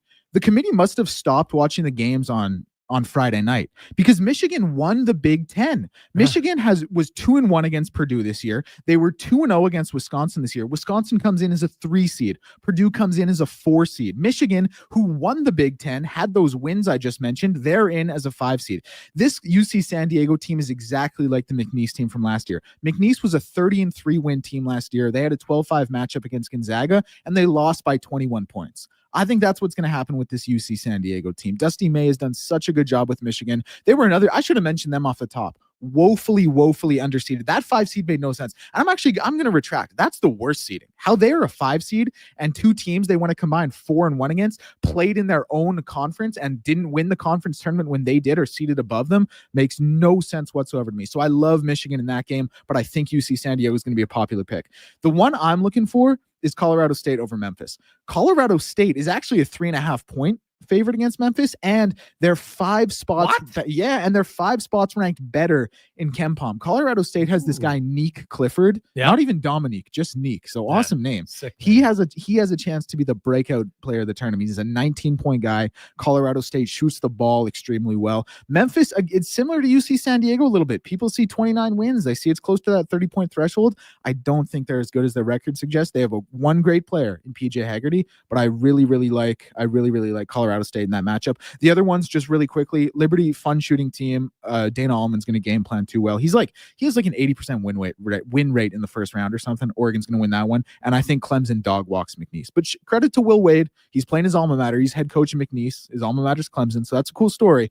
They're not going to win that game. Now we have people text me. Can you get Declan to lift his chair up? He looks like he's 12, and I would agree. Yeah. So there, we can bring that seat up a little bit. It looks like you're barely looking over the counter. I'm a hunter, I guess. I'm just like, oh my goodness, no professionalism. Yeah. Well, no, you had the seat on really low. Let me fix that posture. There we go. Okay, that's not. Now we can take you seriously. Right. It's quite funny text, by the way.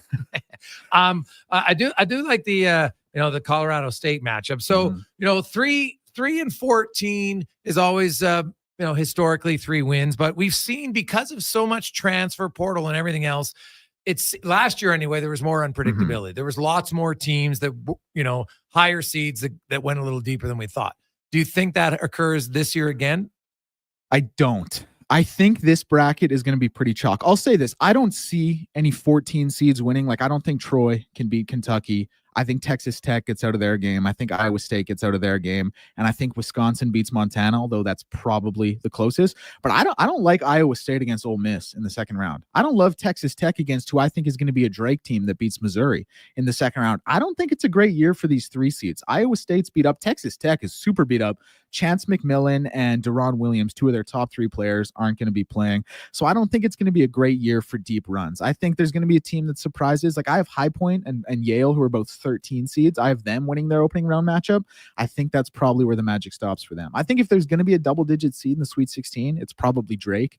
I think they have the best chance because out of 364 teams, they're 364th in pace. Like, they slow the game down to the nth amount. And you think that'll benefit them? I think it's going to benefit them because I think that Missouri team is a team that played in a really tough, really running gun league in the SEC that they weren't great in the SEC, and now they don't know how to play any other way. Drake has a great player in Bennett Sturts. When he slows the game down, I think that's going to cause them a lot of troubles. I really, really like Drake to win a couple games. And like I said, especially over that beat up Texas Tech team in the second round. Houston, Florida, Auburn, Duke, they're the number ones. Which one of those 4 do you like the best? And then conversely, which one do you think has the shortest run? Well, I'll tell you a really quick stat about those 4 number 1 seeds before I answer that. There have been 4 teams since the year 2000 who have had a plus 35 net rating in KenPom. 2 of them won the national championship. One was a runner-up. One was a Final Four team. All right. All 4 number 1 seeds this year have a plus 35 net rating. So we're talking about like historically great number 1 seeds. Yeah. Okay. I personally have Duke over Florida in the national championship game. I think Florida's playing the best ball right now. Yeah, but that's who I picked to win. But I think Duke's probably been the most consistent team throughout the year, and I think they have obviously the number 1 pick in the draft in Cooper Flagg. The team that I don't like is Auburn. No disrespect to how their season went. They were the ranked number 1 for a lot of the season. Bruce Pearl is a heck of a coach, and Johnny Broome is arguably going to be the player of the year. But they finished so cold. They were 27-2 down the stretch. They finished the season 28-5. They don't even make their conference finals game. And like I said, terrible matchup versus Louisville in the second round. So that would be the one I like the least. Louisville. Okay. So that's the one you like the least in the Now, what about number 2 seeds? How many of them, any of them could have made a strong argument to be a 1? To be a 1, I think St. John's had the best case to be a 1. They were obviously another 30-win team. They won the Big East. Rick Pitino has done an unbelievable job. They don't really play as well enough offensively. Like, they don't even shoot 30% from 3. I think they're the first-ranked team defensively in KenPom. They probably would have been the 1, but that's another thing. Like, Auburn being the number 1 overall seed, Duke won the ACC tournament. Florida won the SEC tournament. Houston won the Big 12 tournament. Auburn went out in the SEC semifinals. They were the number 1 overall seed. Also, all those teams had 30 wins. Auburn only had 28. I think I personally would have had Auburn probably as the last 1 seed, but if you had them falling out to the first 2 seed and St. John's in there at 1 with a 30-4 season and the best defensive rating in the country, I would have totally understood that. When you look at, like the number 2s, it's interesting to me to see Alabama, who's never really Football been, school. they're a football school, but they come in as a number 2. Yep. Are they like, is Alabama becoming a basketball school? Is just a one-off? What do you make of this? And because they don't really have a great history in this tournament. Not at all. No, it's only been about the last 5-6 years or so, ever since Nate Oates came in, took over the team, and he's done a great job. NIL has helped that a lot, I think. I think they just have a rich history, obviously, with football. I think some of that's translated and carried over to basketball, and they've kind of pitched it as our athletics program or our athletics history as opposed to a football history. So yeah, NIL I think has been a huge part. Nate Oates deserves the vast majority of the credit for what they've done. And honestly, Mark Sears sticking around. Like, this guy being there as a senior and being a team leader and being a true dog for the team, that's contributed to that as well. So I think as long as Nate Oates is there, Alabama is going to be a good, competitive, well-rounded team. I don't know if they're ever going to reach the heights of true blue bloods, because that obviously takes decades worth of work. I don't know if Alabama can sustain it for that long, but for the time being, they're going to be here and they're going to be competitive. And lastly, Gonzaga. There's a lot of people out there that love picking the Zags. Where do you have the Zags? What do you like about their bracket? Well, the Zags have probably the best true point guard in the country in Ryan Nembhard, nearly 10 assists a game, heck of a player. They're a top 10 KenPom team. The problem is their second round matchup is against Houston, and Houston's just better. Houston does everything better. They're a better offensive team. They're a better defensive team. All due respect to Mark Few, I think Kelvin Sampson's a better coach. Maybe that's a hot take. I think they're a better coach. I think they're going to have the better players in that game. As much as I like Ryan Nembhard, Milos Ujan can hold his own at the point guard position. Jawan Roberts is such an X factor for that team. Like, Gonzaga is great, and Gonzaga is a top 10 KenPom team. But the harsh reality for Zags fans is they're probably just going to run into someone better in the second round. Dak, my man, who do you have in your Final Four? Michigan State and Florida, and then Duke and Houston, and I have Duke over Florida in the championship. Florida. All right. You're not concerned about the injury for Flagg?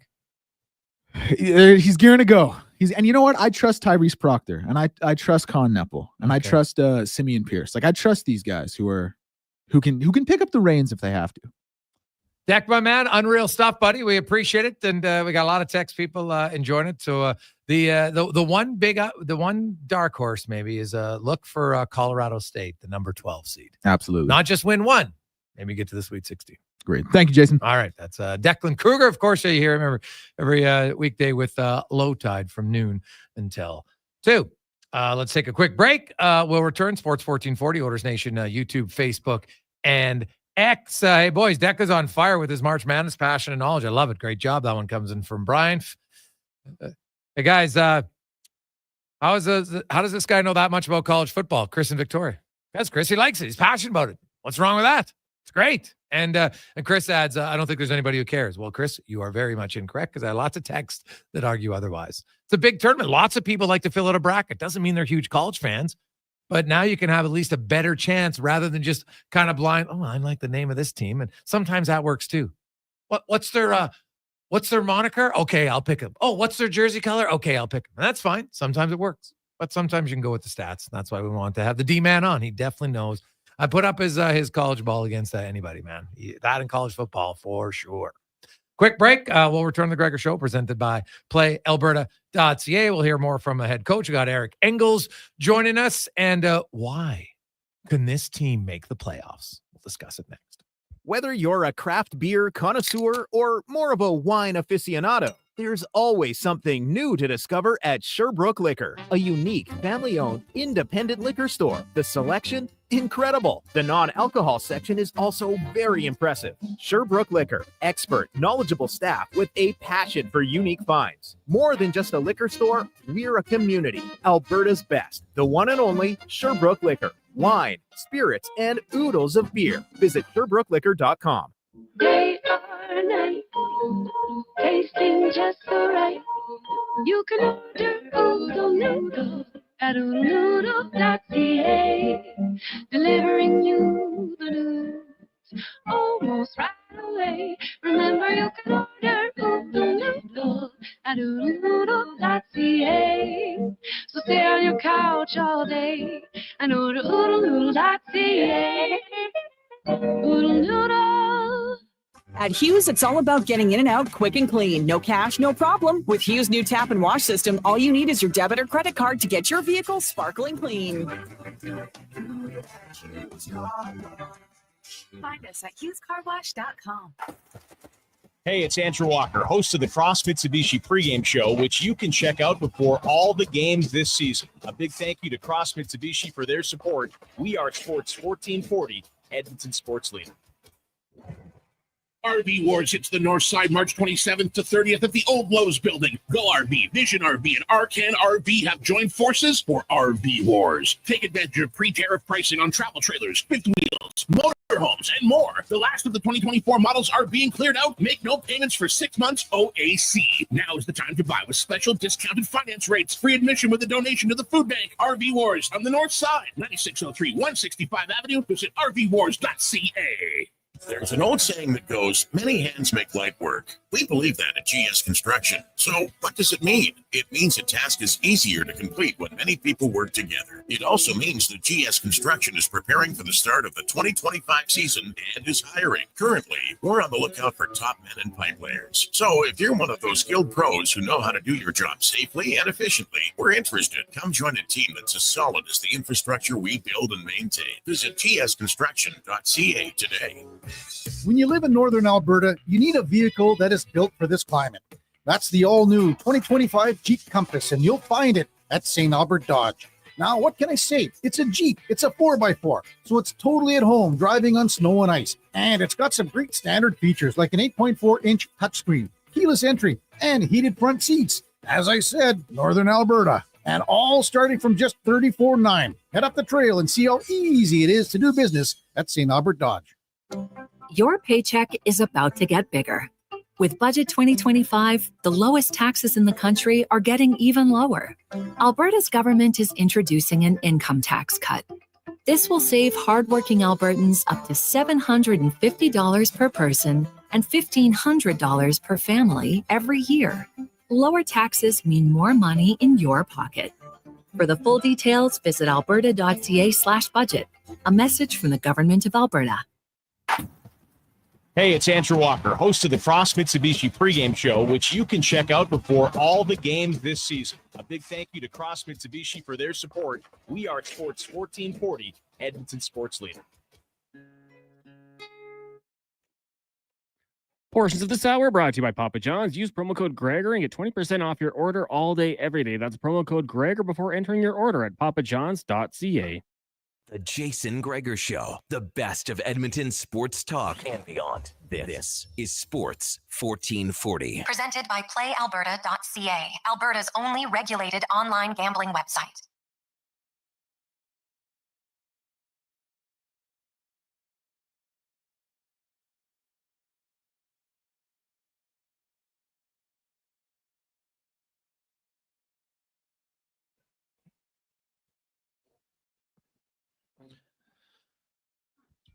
Rolling through a lovely Wednesday afternoon. Sports 1440, Oilers Nation, YouTube, Facebook, and X. Hey, Gregor, Chris guy couldn't be more off. I love the segment with Declan. I love to hear some different sports chatter on live every now and then. It was great insights into March Madness. Keep up the passion, Declan, from Aaron in Hannah. Well, I agree, man. Hey, trust me, Deck knows his stuff. That's why we get him on. Figure it out. It's never a bad thing to have somebody come on who can educate the majority of us. I think it's a good thing. Definitely a good thing. Now, let's go around the NHL. Brought to you by McDonald's. Stop in at McD's, their newest burger. If you haven't tried it, the Big Arch. 2 100% Canadian beef patties. Delicious sauce, which is a McDonald's flavor you're going to love. It is very good. I would honestly argue, I think the Big Arch is my favorite burger now at McDonald's. Check it out. And right now, a team that's on fire, they've kind of got a new sauce. It's got to be mixed in. Not a lot of veterans on it. Lots of young guys, and they're playing exciting hockey, and they're winning games. A huge win last night for the Montreal Canadiens over Ottawa. They needed that because now 5 of their next 6 are on the road as they're in the heat of the race for the final wild card spot in the Eastern Conference. Eric Engles joins us, beat reporter from Sportsnet for the Canadiens. And Eric, you look at this Habs team, and obviously the Rangers' demise has definitely opened the door for Montreal and a few other teams to be in the race. And they're playing pretty exciting hockey. Like, it's run and gun. They don't lock it down a ton, but they can score with a lot of teams. Yeah, I don't know if I would agree that they don't lock it down a ton. I think they've been locking it down pretty well. In fact, since returning from the Four Nations break, they've only allowed more than 3 goals in a game once. And they're taking care of their own business. I don't think they're very worried about what the Rangers are doing or what Columbus is doing or what Ottawa's doing or what, anybody in this race is doing. That said, they are one of the youngest teams in the league. Currently 5th. They started as the 2nd youngest team in the league. They made a trade for Alex Carrier. Justin Barron went out the door. And, these are no matter what happens from here to the end, they've learned a ton of valuable things. And the way they have performed under the pressure of pulling themselves back into the race with their core members essentially most responsible for that will serve them very well in the future, I think. When you look at their team and, I look at their top line and, Slavkovsky and Suzuki's been unreal. Cole Caulfield's obviously had another very good season. Lane Hudson on the back end. Lane Hudson is one where, early on he had the great numbers. People are like, oh yeah, he's struggling defensively. I'm like, yeah, he's a rookie defenseman. Of course he's going to have some nights where, he's not the best defender in the NHL. But I watch it lately and he seems, as the season's gone on, to kind of pick his spots a little bit better. And we don't see as many of the big glaring errors defensively, which is what you'd expect from a young player. What we don't see from him is that, well, first of all, what we see from him to begin with is a level of talent that enables him to do things one-on-one that a lot of players in the NHL, whether they're rookies or players that have been around for 10 years, don't have the capability of doing. What we've seen from him is the adjustment that he doesn't need to do it all the time, that he can rely more on his teammates, and you're not seeing as much flash. The thing you'll always get with a player like him is that when the mistakes happen, they're going to be glaring. Yeah. They're going to be low light or highlight level type mistakes, depending on how you would define what you see on your television screen or computer or tablet or phone or whatever you're using to watch games these days. But he must take a level of risk to access a level of talent that is higher than a lot of people. The one thing that we don't talk enough about when it comes to Lane, aside from the fact that he defends exceptionally well for a guy that's his size and his age, is how hard he competes. He is one of the most competitive players I've seen in 17 years covering the NHL. And when you combine that competitive level with the talent that he has, my belief was that he was coming to the league as a star, that he had the potential to turn into a superstar. And given what he has done in his rookie season, put in the historical context of his name being mentioned in terms of what he's doing by the numbers, like every night with guys like Nick Lidstrom and Brian Leetch, like every night there's a new thing from NHL PR saying Lane Hudson is the first rookie defenseman in the NHL to do this since Brian Leetch and Nick Lidstrom and Chris Chelios. It's like my belief that he could potentially become a superstar has been affirmed in his rookie season. So I think it's remarkable. He's a great young kid. He only stands to get better. I wonder how the league in general, or around the league, or people that have a vote in the Calder race like I do, see the race between him and Dustin Wolf and Macklin Celebrini. I think if the season ended today, he would win. But I don't know how that stacks up in the other pockets of the league, and certainly in Alberta, where Dustin Wolf has made a great case for himself that I wouldn't deny. But there is 15 games left to play, and I think the race is close enough that things are not decided just yet. I actually think it's Celebrini and Hudson for me. I think Wolf's probably going to be third just because of games played and stuff like that. He's had a really good year, but Macklin Celebrini. I had a long chat with Jake Wallman about him, having played with him, and he can't believe it at what he does at both ends of the rink as a young player and just how good he is. And he says, obviously that team isn't very good, so some of the other numbers won't necessarily look it, but he really likes Macklin Celebrini. And now the rookie of the year isn't going to be who's the best player. It's who's had the best season. That's what I always kind of remind it. But for me today, I would probably have it, Hudson and Celebrini 1-2 right now. And Wolf would be 3 for me. I like that. It's interesting, and people, despite the definition of the award being who had the best season, vote on different criteria. Like, there are plenty of people looking at Dustin Wolf right now and saying, if Calgary makes the playoffs, that's going to tip it over the edge for me. And I can understand that level of thinking, right? It's not who's the most valuable rookie to their team, but you can't dispel how valuable a player is to their team in the notion of how good his season is. Again, historical context, not the thing that's harder to, like, where Dustin Wolf resides in the pecking order of goaltenders who are goal saved above expected, and what he's doing at such a young age. It's hard to put that in historical context when we've only been looking at those stats for a few years, and we don't know what other rookie goaltenders have done. And I don't know if it should even factor into how we vote on the award. But again, like, when I look at Lane and Celebrini, is just, if every fan base has had the chance to watch them in their building at least once, probably by now. If you can't recognize the level of detail that is in this guy's game at 18 years old, it is remarkable. I haven't seen a young player. I don't want to compare his style to Crosby's. I think I've heard that around here and there, but I haven't seen a young player emerge in the league with that level of detail in their game already baked in at that age since Crosby. So it's an incredible race to follow. And what it really says, and what we should be talking about, is just how great these young players are that are coming into the game more and more because the salary cap commands it, right? Like, it's impressive. It is. And then it's funny because just last week, Nathan McKinnon, you don't win with young players. And I don't disagree with them. Now, in the regular season, sure, but the playoffs are totally different. And obviously, Cale Makar when he won. Well, no, there's exceptions, but I think on the norm, he's right. Like, I see people that, look at this young guy. And then, you know what? There's a difference between, maybe Hudson's one of those rarities like a Cale Makar, but though that's like saying, I always say the NHL is for the most part not a teenager league, right? There's Leon Draisaitl couldn't play in the NHL as a teenager, and look at him now; he's the best player in the league, right? He's one that's probably going to win his second Hart Trophy. Nathan McKinnon, look at his first few years. Like, it is a really tough league. There's obviously a few outliers, but not winning with youth, I think, is pretty fair and common. I think it's very fair. And here's what I'll say, though, that I think is really important. I look at teams that do eventually win, and it's because the kids that came in at 18, 19, 20 years old, and even as much as 21, built the right habits in the early days when they weren't expected to win.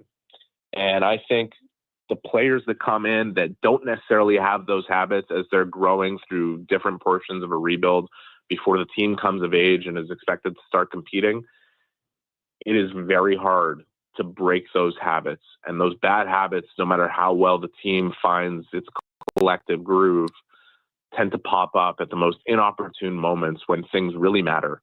And I think, you look at Montreal specifically, I know a lot of people would view their rebuild as, just in age a bit behind where some of the other teams that have gone down that road before them.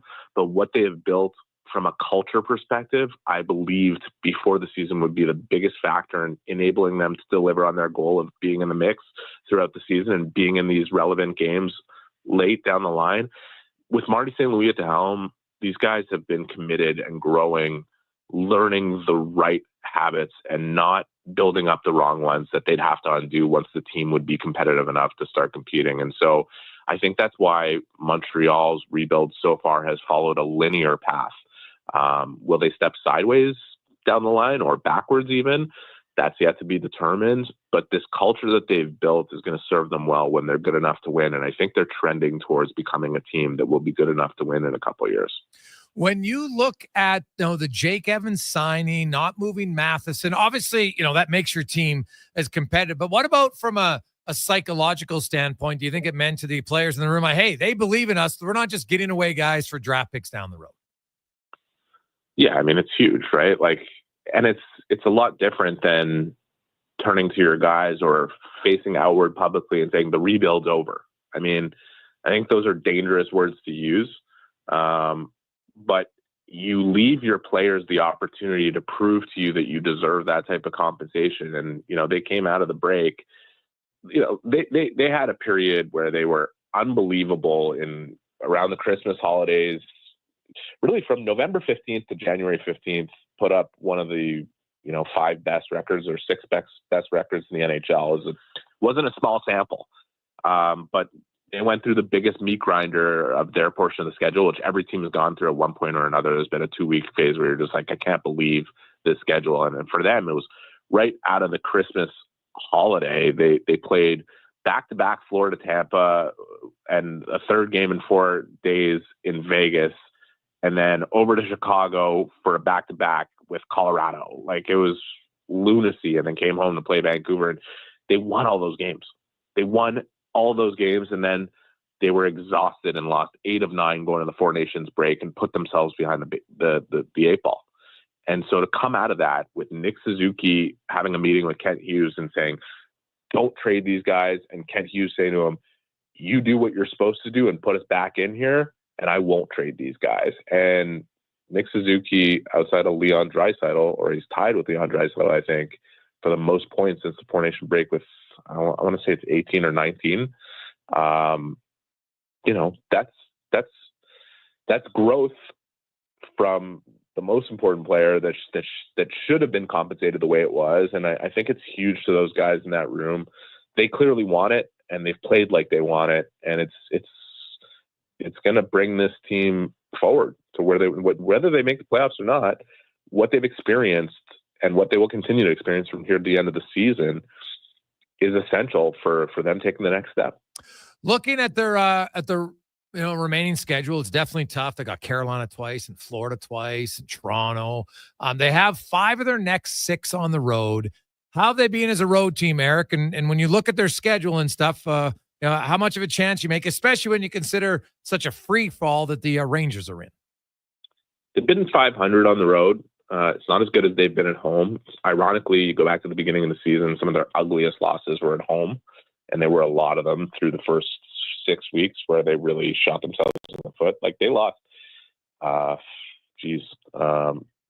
of the first 17 games of the season. It's a really hard way to start. Wow, it's the opposite of the Rangers. The Rangers won 12 of their first 17. Yeah, and well, we all know what happened. Yeah. Look, I don't, whatever's behind us just doesn't matter anymore. No matter what market you're in, it's what's going to happen next. And I think in the Eastern Continent, I'm at the NHL GM meetings. We just wrapped 3 days. Speaking of guys, Gary Mahar is NHL, public relations for a very long time, shared data with the GMs here that, since U.S. Thanksgiving, which we've all used as a barometer for whether or not teams will make the playoffs, 14 teams in the Eastern Conference have occupied a playoff spot at one point or another. So, and I was asked before the Four Nations break, I do a regular podcast with Tony Marinaro here in Montreal called the Sick Podcast. And he said, the Canadiens are done. They've lost 8 of 9. What would you say, Eric? And I said, well, they lost 12 of 17 to start the season. And then they won 19 of the next 30. And then they lost 8 of 9. And it won't surprise me if they come out of the break and win 5 of their next 6. So and that's just the way this conference has gone in general. I look at the Red Wings who win 7 games and then lose 7. Yeah. I look at the Senators who everyone thinks they've done it. They're ahead. They're there. The Canadiens have beat them all 3 times they played this season. And they have also been, streaking up and down. Senators are perplexing to me. I thought they experienced a great deal of growth right kind of in the middle of the season when Ullmark went down and Zub went down and Bernard Docker went down and even Hamonic was hurt. And I know those last two guys are not big names, but when you lose 3 right-handed defensemen and your goalie as a team that doesn't play the tightest brand of hockey, they really tightened it up and took great strides in undoing some of the habits that we've seen from them over the last couple of years I was talking about, right? It's hard to undo bad habits and playing the wrong way. And yet they come out of that stretch healthy, Allmark's back, and they're trading chances with teams like Chicago and Philadelphia and Boston, just giving goals away it doesn't matter because they're happy to trade them and they'll score themselves. And that's the East this year. It's who knows what's going to happen next. So I don't look at the past as being very predictive. I will say that if the Canadiens they're facing a new test now, right? They're in control of their own destiny. They have games in hand on teams behind them. Yeah. And or one that they just passed in the Rangers. They're in a playoff spot. Can they rise to that type of pressure now? Because they certainly rose to the pressure of we got to get back in this and we got to chase these teams down. Yeah, well, it is a little bit different when suddenly now you're not the chaser, you're the chasee, and we'll see. But I'll say this about the Canadiens: tomorrow night they got the Islanders, 2 teams that have the Islanders haven't gone away either. If they win that game, suddenly they're right there too. So tomorrow, I know it's not a playoff game, but it's one of those as close to a playoff games as you can get in the regular season. You know what, guys? We have always been guilty of this as fans of the game, media members, whoever, of trying to decipher what's going to happen on paper. And the games are played on the ice. And there is no easy out in this league. I watched Montreal play San Jose twice this year, and San Jose gave them as hard of a game as anybody they've played this year, and they're already eliminated from playoff contention. You take any team lightly on any given night, you are in big trouble in this league, whether you are the Washington Capitals, Florida Panthers, Edmonton Oilers. I think people have seen what have happened throughout this season with them at a certain points where it's been a real struggle, and understandably so at times and not so understandably so at other times. You don't know what's going to happen from night to night. And if you don't show up and with the right preparation, you're going to struggle against anybody. So the Islanders, whoever's next, you talked about the strength of schedule and the Canadiens playing Carolina twice and Florida twice. And they've done great against the teams that are considered to be the best in the league. Like I said, that post-Christmas break, the Canadiens beat 4 of the last 5 Stanley Cup champions in a row. Yeah. So, and that was the team that also lost all those games at the beginning of the season. So who knows what's coming next? Who knows about the strength of schedule? But I can't wait to watch it all unfold because the race has been so dynamic this year. It's been insane. It has been. It's been fun to watch, and it's great. There's lots of teams still. When you're within 3 or 4 points with 15 games to go, you're still in the mix, and so there's 5 teams battling for a spot. So it should be great stuff. Eric, appreciate your time, man. Enjoy the stretch drive. Yeah, fun talking to you. That's Eric Engles joining us around the NHL, brought to you by McDonald's. We'll come back. We got 5 questions, and then Ritch Winter in the business of sport. You're going to want to be very tuned into the future of sport and how are which organization is going to be the leader. There's always somebody who's the leader, and then the others try to play catch up. Some never catch up. We'll discuss it with Ritch. 4:00 on the Gregor Show, presented by PlayAlberta.ca. Play Alberta has hundreds of casino games right at your fingertip. Join thousands discovering why Fortune Coin is one of Alberta's most popular games. Fill your reels with golden coins, multiply your prizes up to 6 times, and turn good spins into legendary ones. Land the Fortune Coin symbol to win cash, trigger the jackpot, launch the free spins bonus, and watch as the dragon takes over your screen. New players get 100 free spins only on playalberta.ca. Claim your offer today. Oodle Noodle origins. In 1864, Francis Oodle took over his dying father's business as a leatherman. He was quite proficient, but his heart was never truly in the trade. After his father's death, Oodle met a cocksure young man named Vladimir Nudel, who was a trailblazer in the popular new art of food boxes. They formed a partnership and aimed to ply their trade in the new world. At Ellis Island, Nudel was renamed David Noodle, and henceforth, the franchise has been known as Oodle Noodle.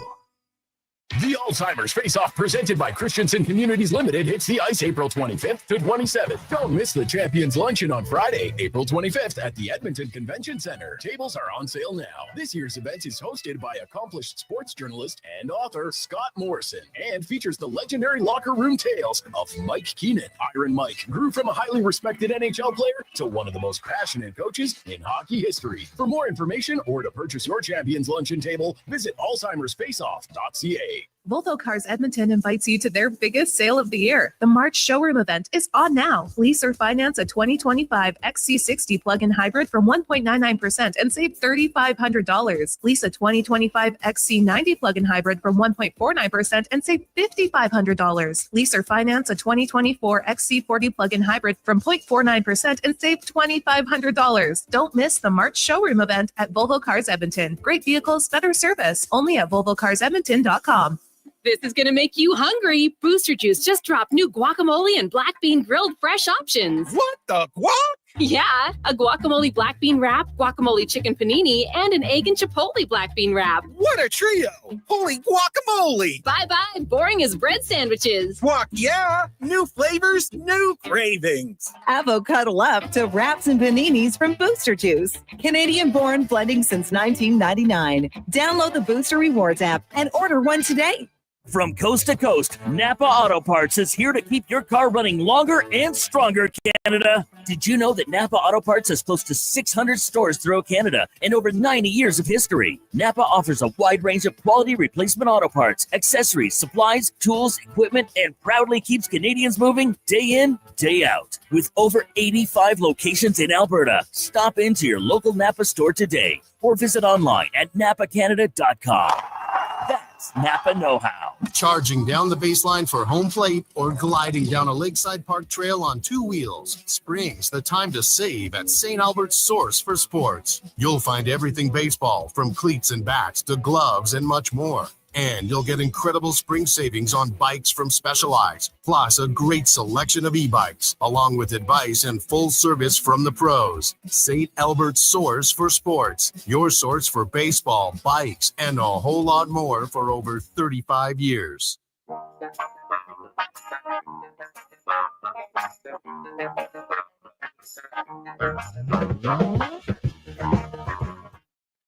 Portions of this hour brought to you by Leading Edge Physio. The team in Old Strathcona had a special training dedicated to reducing the impact of cancer care before, during, and after your diagnosis.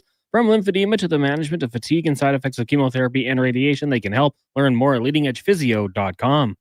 The Jason Gregor Show, the best of Edmonton sports talk and beyond. This is Sports 1440. Presented by PlayAlberta.ca, Alberta's only regulated online gambling website.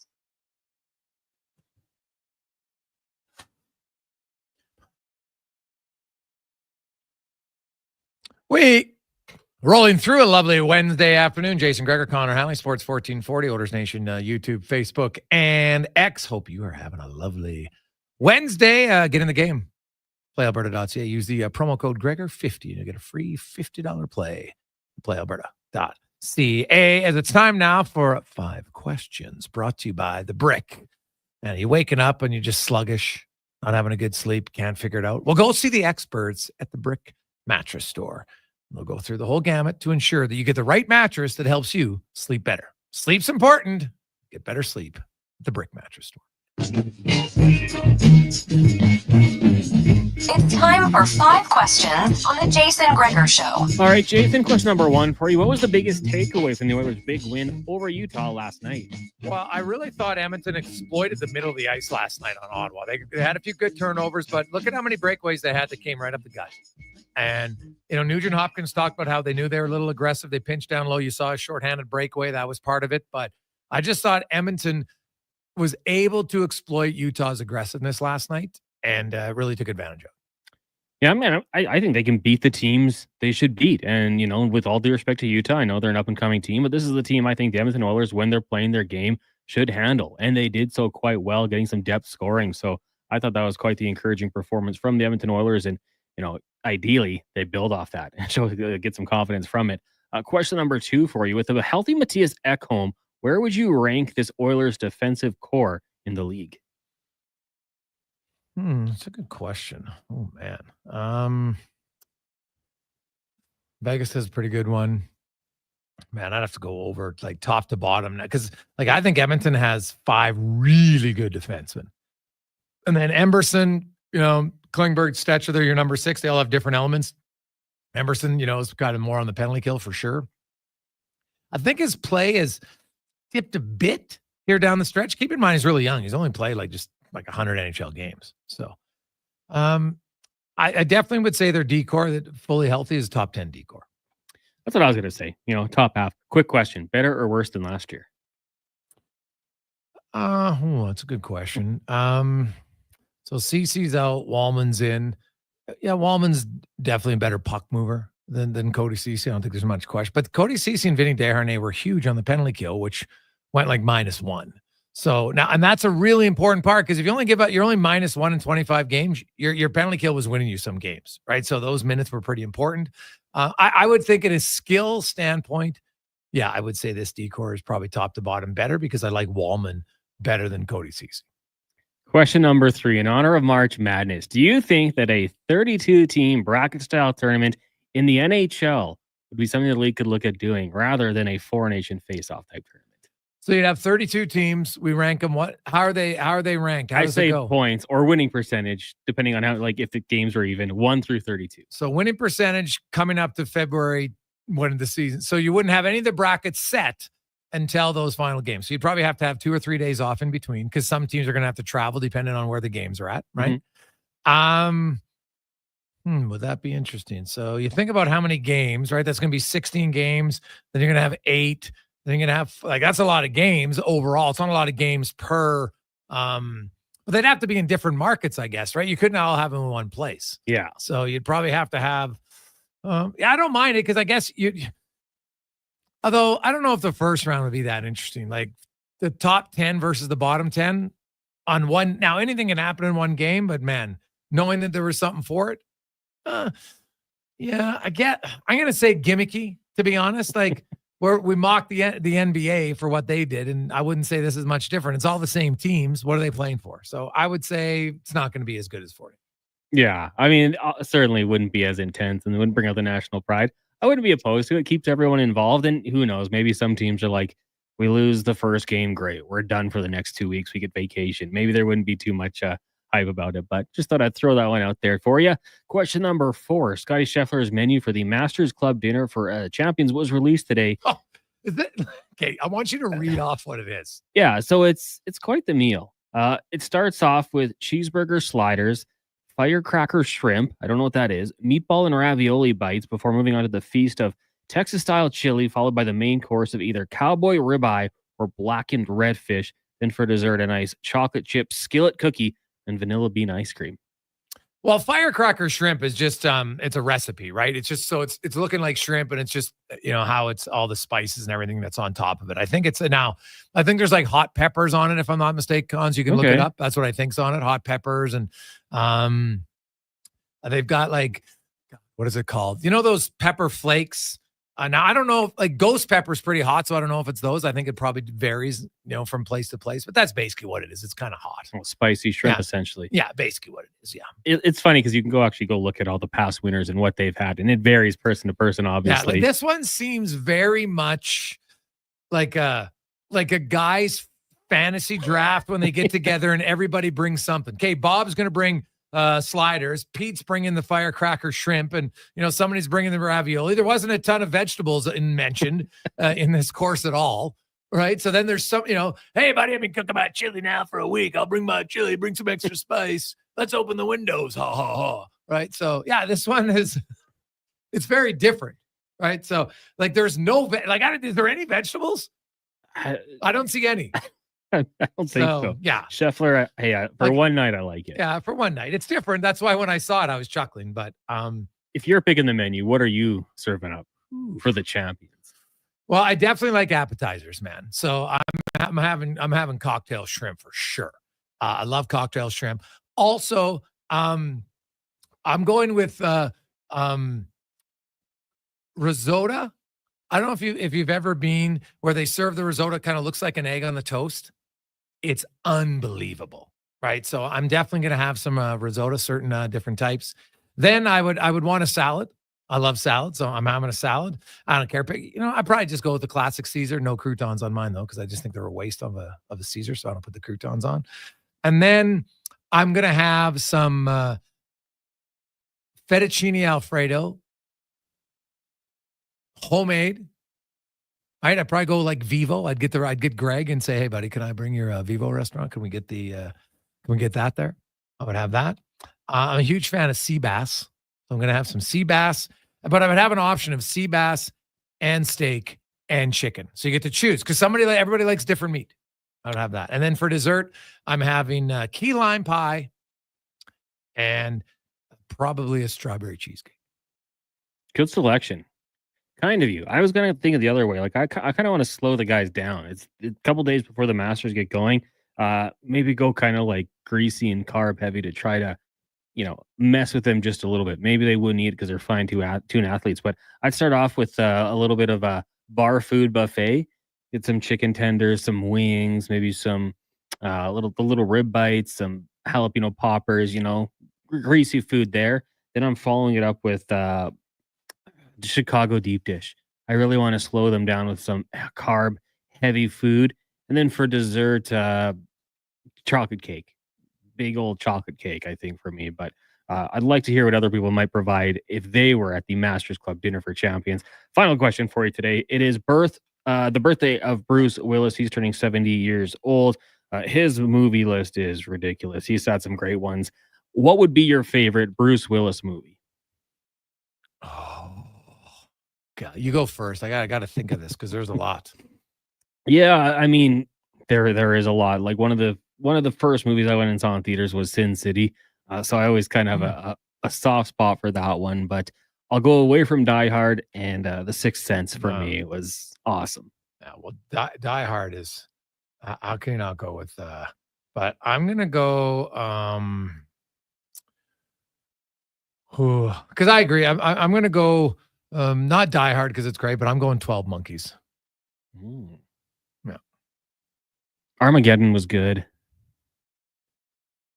Pulp Fiction, although he wasn't really main. He's one of many. Yeah, he wasn't the main guy. I do enjoy that movie, but yeah, he's had some good ones. I actually don't even mind like the other Die Hards, the series that kind of went along with it. They're good entertainment value. Oh, yeah, I can like Die Hard. Die Hard's fantastic. I have no issues with it at all. So I like Die Hard a lot. Yeah, people will debate over. I don't know if anybody ever debates it's good or not. They just debate if it's a Christmas movie. It's kind of comical to me. Universally agreed. A good movie. People get caught up in it. So yeah, Bruce has been in a ton of films, man. Like some of his best though, obviously were. But 12 Monkeys. Have you seen 12 Monkeys? No, I haven't. Oh, buddy, you got to watch it. 12 Monkeys is outstanding. What is the premise? How would I describe 12 Monkeys? It's like a sci-fi, right? It's you travel back in time a little bit. Okay. And I can't remember what year, but he was imprisoned and then, he went back in time a little bit, but I loved it, man. 12 Monkeys was awesome. So it's one of like the sci-fi thriller. So I haven't seen it in a long time. Probably should put it on the list to see it again. So, but he has lots of good ones, man. Mm-hmm. Lots of good ones. I think Fifth Element was another one. I love Fifth Element. Great movie. Last Boy Scout, him and Wayans. That was a good one. I think it was Wayans, right? Yeah, it was Wayans. So. Hey guys, I remember when Fuzzy Zeller wasn't a fan of Tiger's menu choice. Yeah, top 10. Most ignorant comments from a golfer. Fuzzy would be right up there, no question.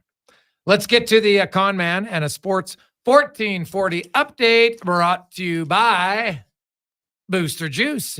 Hey, speaking of a new food option, stop in at Booster Juice right now. They have the guacamole chicken panini, the guacamole black bean wrap, and the egg and chipotle black bean wrap. Go to Booster Juice and give your taste buds a new experience. This is a Sports 1440 update. Late night in the NHL, just 2 games on the schedule. It gets going just after 5 o'clock. The Leafs host the Avalanche, and at 7:30, Seattle taking on Minnesota. Tough news for the Colorado Avalanche as they'll be without the services of defenseman Josh Manson. He's going to miss 3 to 4 weeks with an upper body injury. In the association, you've got the Thunder taking on the Sixers. No SGA for OKC in that one. Rockets up against the Magic. Pacers host the Mavs. Wizards in Utah. Lakers taking on the Nuggets. Bulls meet the Suns. Cavs and Kings, and the Trailblazers take on the Grizz in the PWHL. Toronto up against New York. That starts at 5. In the WHL, you've got the Wheat Kings hosting Saskatoon. Red Deer in Calgary. And Victoria continues their road trip in Kelowna. March Madness, first 4. 2 games tonight. First one gets going in about 40 minutes as American University takes on Mount St. Mary's. Then at 7:10, Xavier and Texas. Coming up in hour 3 of the Jason Gregor Show, we'll be joined by longtime NHL player agent Ritch Winter for another edition of the Business of Sport here on the Jason Gregor Show. I'm Connor Halley. This has been a Sports 1440 update. Sports 1440, the Stingray radio station. CKJR broadcasts from West Edmonton Mall and Wetaskiwin. Download the free Stingray music app and listen wherever you go. Actions speak louder than words. Japa Machinery Group puts your construction plan into action with XCMG construction machinery you need. Available for rental or sale. Learn more at japamachinery.com. You got a go-to coffee spot, a trusted barber, even a lucky game day jersey.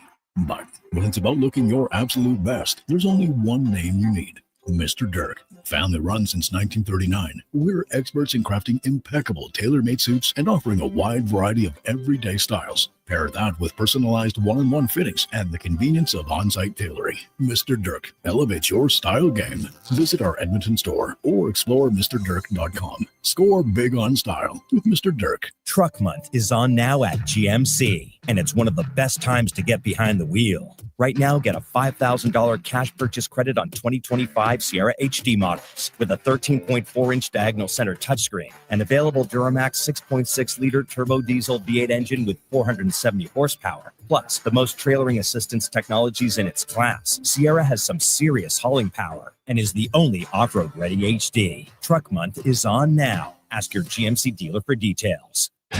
I'm Colin Livingston, president of Cantork. Since 2016, we've been at the forefront of hydraulic torque wrenches in Canada. I'm delighted to share our latest venture, in-house production for quicker turnaround, superior quality, and heightened versatility. Experience excellence at Cantork.com.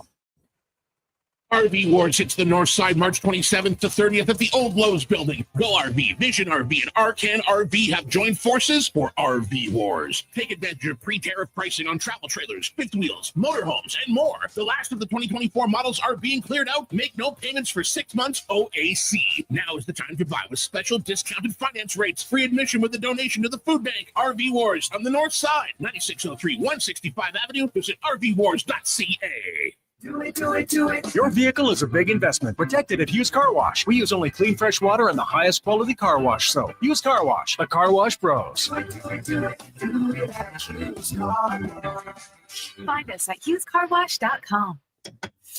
Every morning, you look in the mirror and see less of yourself. Hair loss can feel like losing a part of who you are. But it doesn't have to be that way. Hi, I'm Dr. Vance Elliott. At Advanced Hair and Skin Surgery, we understand the pain of hair loss. Our advanced hair restoration solutions won't just bring back your hair, they'll help you face the mirror with confidence. Good morning, you sexy beast. Visit drvanceelliott.com today because it's time to be the man you remember.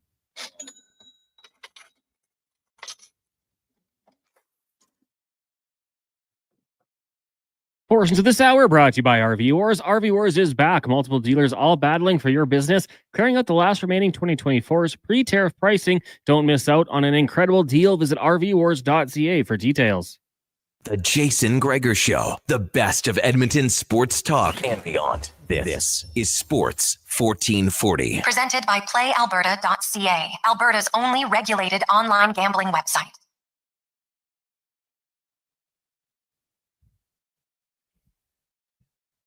Hey, boys, 2 hidden gems, lucky number 11 and Bandits. Fantastic.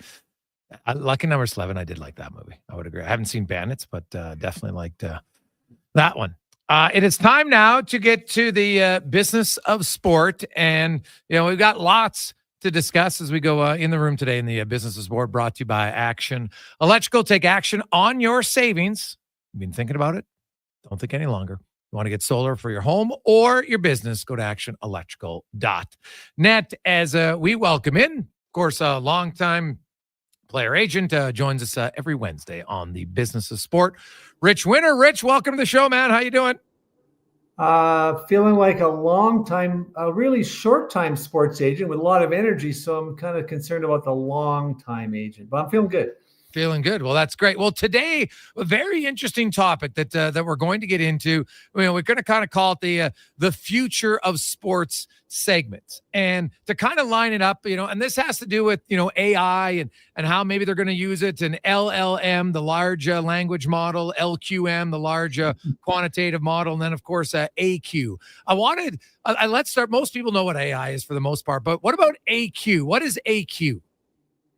Yeah, most people in hockey, I think, believe artificial intelligence is the intelligence of the general manager that didn't get him in the playoffs. But it's a little more complicated than that. But so AQ is it's basically a combination of artificial intelligence and quantum mechanics. And really, what it is because what happened, just to use a quick example, quantum sensors measure the magnetic field around everything on the planet. Everything emits a magnetic field.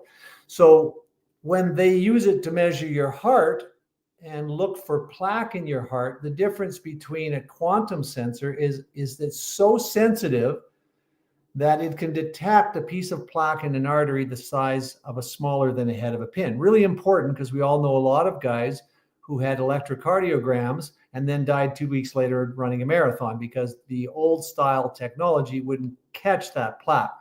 Right. The problem with the sensors when they tested them at the University of San Francisco Hospital is they were so sensitive, they're picking up the magnetic field from the elevator, from the guy's cell phones, from the guy's radio on the second floor. So they had to use artificial intelligence, which developed algorithms to listen for the knowledge and allow the sensors to just filter and hear get the magnetic fields they were getting from the heart. So very important, because these sensors, from a hockey perspective, can predict injuries at a molecular level. Because before you get a injury or a concussion that's a result of a series of hits and a progressive problem, yes, something happens at the cellular level in your hamstring, in your groin, or in your brain before it becomes a concussion event in the case of a brain. So AQ we would be able to put sensors in the helmets that would measure those small impacts when you get that would maybe require 100 of them for you to get CTE.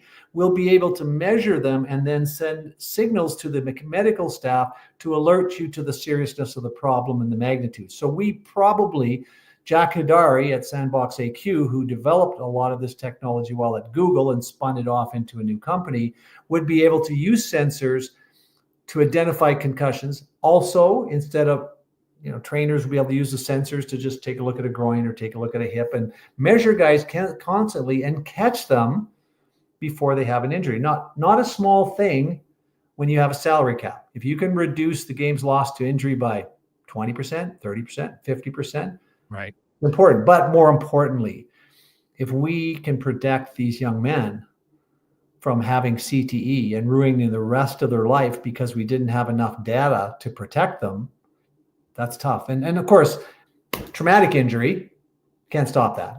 That catastrophic, hit into the post or the broken leg.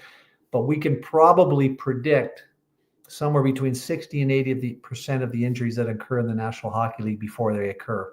It's incredible. So that's the kind of thing that adopting these technologies will do for a team. You won't lose Kaner, Evander Kane for the whole season. Maybe you can predict that, but you can maybe avoid 200-300 games lost to injury that might allow you to spend enough at the trade deadline that picks up a couple better players you got. So could this help out? Because I know, definitely for a lot of concussions, and we've had concussion doctor experts on, and they talk about how it's the repetitions, the little ones, and that they lead to a big one.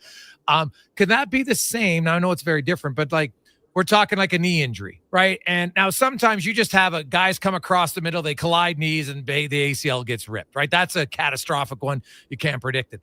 But would these sensors be able to tell if your shoulder's starting to get worn down before it completely goes, and you could stop it there? Or, would it work for those type of injuries as well?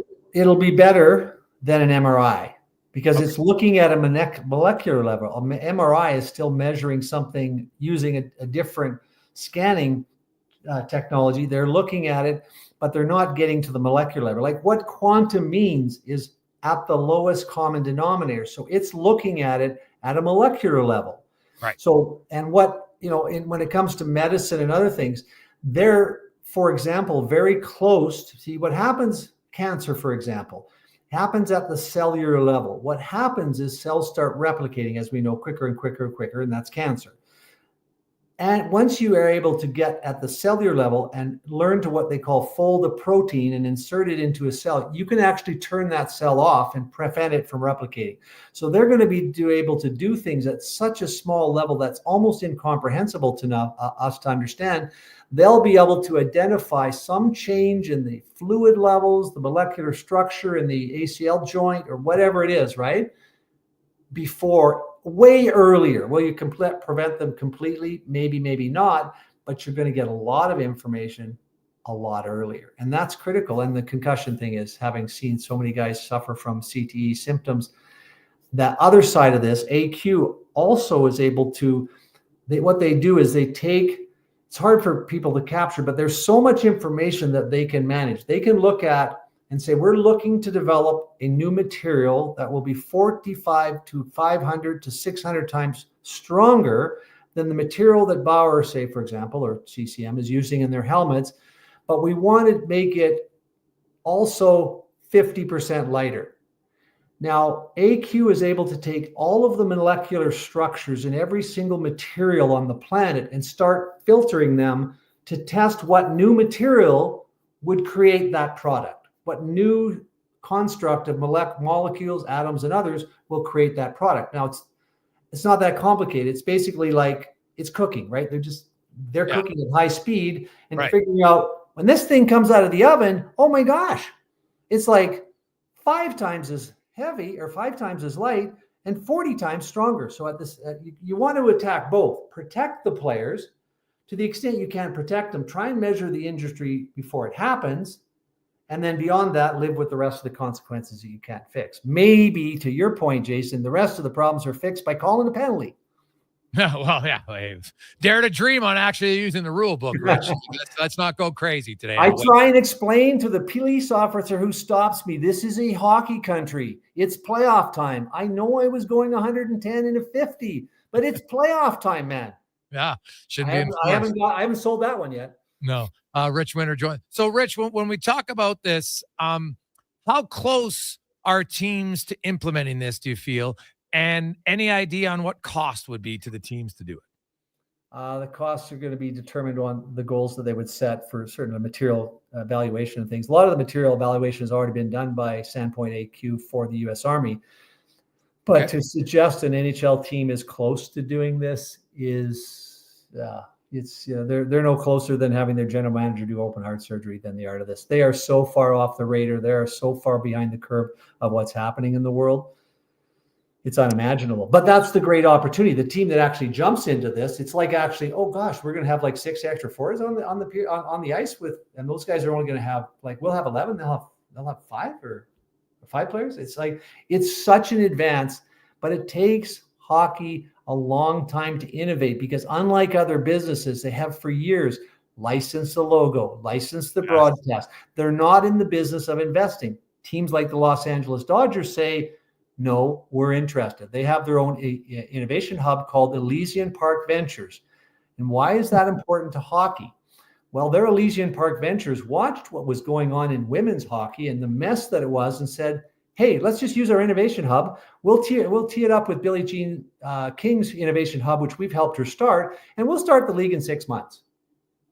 We could have been waiting for 15 years for that mess to get figured out until someone that approaches things innovatively with the right team and thinks strategically and differently makes it happen. And that's where change has come in sports. There's been virtually no innovation in sports outside the innovation provided to them that they could license their logos or their or player name, image, and likenesses too, except when they start a new league. 3-point play didn't come from the NBA, came from the ABA. A lot of changes in football didn't come from the NFL. They come from the AFL because what happens is those people are innovators or they wouldn't be starting a new league. So the quickest way to get innovation in hockey would be to start a new league. That's probably not happening, although it would be a very good idea. But that's a real problem. We have a monopoly run by labor lawyers. When I asked Henry Chesbrough, one of the leaders of innovation at Berkeley a while back, who grew up in Canada, I asked him what he thought of using his innovative funnel to create innovative change for hockey. So he said, you're asking me to help you with innovating amongst a group in a business that is a monopoly run by labor lawyers. Yeah, we could probably help you there, right? It's crazy. Like Henry Chesbrough was called on by Apple, Microsoft, Google, and all of them to help with their innovative efforts. What could they do in hockey? It's mind-boggling. Like there's just so much that we could do to bring fans closer to the game, to protect the players, and really create a game that has more impact on Canada at multiple levels. And we're just so far above that because we're dealing with a monopoly. Isn't it? It's kind of bizarre when you think about it. Every other big monopoly in the world is broken up by antitrust laws, right? Mm-hmm. They don't break up sports because there's a labor exemption. When it's collectively bargained, they can have a monopoly. But if a monopoly is not good, generally, it's not good if you can create one and protect it through a collective bargaining agreement. It's just that we'll never see innovation that comes out of sports. Believe me, the NBA, the NHL, the NFL, they're a long ways away from helping get the next group of astronauts out of space. Yeah, well, you look at now, you mentioned the Dodgers. So you think it's safe to say that baseball has the best, like the NFL teams seem to have more money than anybody. You'd think the NFL would be the leaders of this. Monopoly run by labor lawyers, but keep in mind, there are teams and exceptions to it. Manchester City, FC Barcelona. I think the most progressive sports from an innovative perspective would be Australian rules football and European soccer. Australia, for the most part, is because that small island wanted to be competitive in sports. They felt it was the best way to sell their culture and their way of life. They invested tons of money at the Olympic level, developing athletes, and all of that innovation is, sort of hydrated itself through other sports in Australia. They do extremely well in the Olympics, right? Per capita, they kill it. It's only because of science and the application of science to creating athletes, protecting them, enhancing their performance without drugs, the Russian way. And so it's interesting, the Philadelphia Flyers just hired a sports scientist from the Australian Rules Football League. That's where the brain power is, because the countries have developed the resources to go after them. NHL teams won't. And then we've talked a little bit about broadcast technology in the past. Yeah. Well, broadcast could very quickly create a product that would allow a fan to feel like he was right in the game. It would be mind-boggling. And I've talked about it. I talked to Colin Wilson, the producer of Avatar, who's a friend of mine, about that. It's not hard. The guys produce movies all the time with that type of action in a movie, not on. Right. But the problem is they're licensors. So what happens is they license their broadcast rights in a very competitive market to Rogers or Bell or whoever it is. Then the company that bought the rights can't make the economics work and invest more money because they're already underwater. They paid too much for the rights. So there's just some systematic issues that prevent innovation from happening until a sport in North America wakes up and starts thinking like Australian rules football or by the Australian Olympic Committee. They're not there. But what's interesting, the Elysian Park Ventures has, it's approaching the value of the Dodgers themselves. They've invested early in DraftKings. They've created all kinds of unique products. And of course, what happens, it's a unique way to use your logo. Because when you announce the Edmonton Oilers and Connor McDavid, let's say, have an innovation hub, kids will come from all over the world. And back to Henry Chesbrough. In the old days, innovation was the guy on the second floor with a vial of this and a vial of that. There was no collaboration globally. What Henry developed is a strategy that most innovative companies, tech companies, they go looking for massive amounts of information. So they go out and say, hey, the Dodgers have an innovation hub. Well, let's say we said hockey has an innovation hub, the Oilers, the league, whoever it is. Well, where the biggest market for one of the biggest tech markets in the world, is in an area where they have the largest audience following hockey in anywhere in the world per capita. And no one thinks of that because it's not ice hockey they watch field hockey. India and Pakistan have 2 billion people watch hockey every year. Right. Well, you have Henry's open innovation model, and you put all of this out and you create credits and opportunities for prizes. You're going to get a kid from Mumbai who played hockey, field hockey, for 10 or 12 years at the Mumbai Academy or whatever they call it over there, going, hey, I read about this thing because I went over to watch some hockey in Canada with my cousin who lives over there. They put out this thing and he's going to send an idea. And keep in mind, as crazy as this sounds, every single major innovation in the world was nuts crazy before it became the iPhone, right? It was nuts crazy before it became OpenAI. Crazy people, or creating the opportunity to connect with crazy people with crazy ideas, is the solution. Now, where this gets very exciting is if an NHL team was to do this, you create platforms that can be licensed. Now you're not licensing your logo. That's not what the Dodgers are doing anymore. Certainly they're doing that, but they're now licensing all of technology, and they're selling these startups for 4 or 5, 10 times what they bought. They now have enough revenue to look at it because they have a little more flexible. They'll be able to outspend everybody for the next 20 years and still be massively profitable because they haven't looked at this myopically as a sports team. A sports team has data. A sports team has intellectual property, and the smart companies in various businesses are learning to license it. It's hard to believe that Taylor Swift might generate half of what the NHL does this year. And when you put it in that context, you think maybe Leon, Zach Hyman, and Connor McDavid might be able to figure out something with some tech people, create an avatar, do some things that might generate some serious revenue. It's all there to be had, but it's probably going to take North American franchises a lot longer than most to figure it out. Ritch Winter joins us on the business of sport. We're talking about the future of sport. We talked a little bit about AQ. We'll get into more of that when we return, about the sensors, how it works in training, and much, much more when we return to the Gregor Show, presented by Play Alberta. Play Alberta has hundreds of casino games right at your fingertip. Join thousands discovering why Fortune Coin is one of Alberta's most popular games. Fill your reels with golden coins, multiply your prizes up to 6 times, and turn good spins into legendary ones. Land the Fortune Coin symbol to win cash, trigger the jackpot, launch the free spins bonus, and watch as the dragon takes over your screen. New players get 100 free spins only on playalberta.ca. Claim your offer today.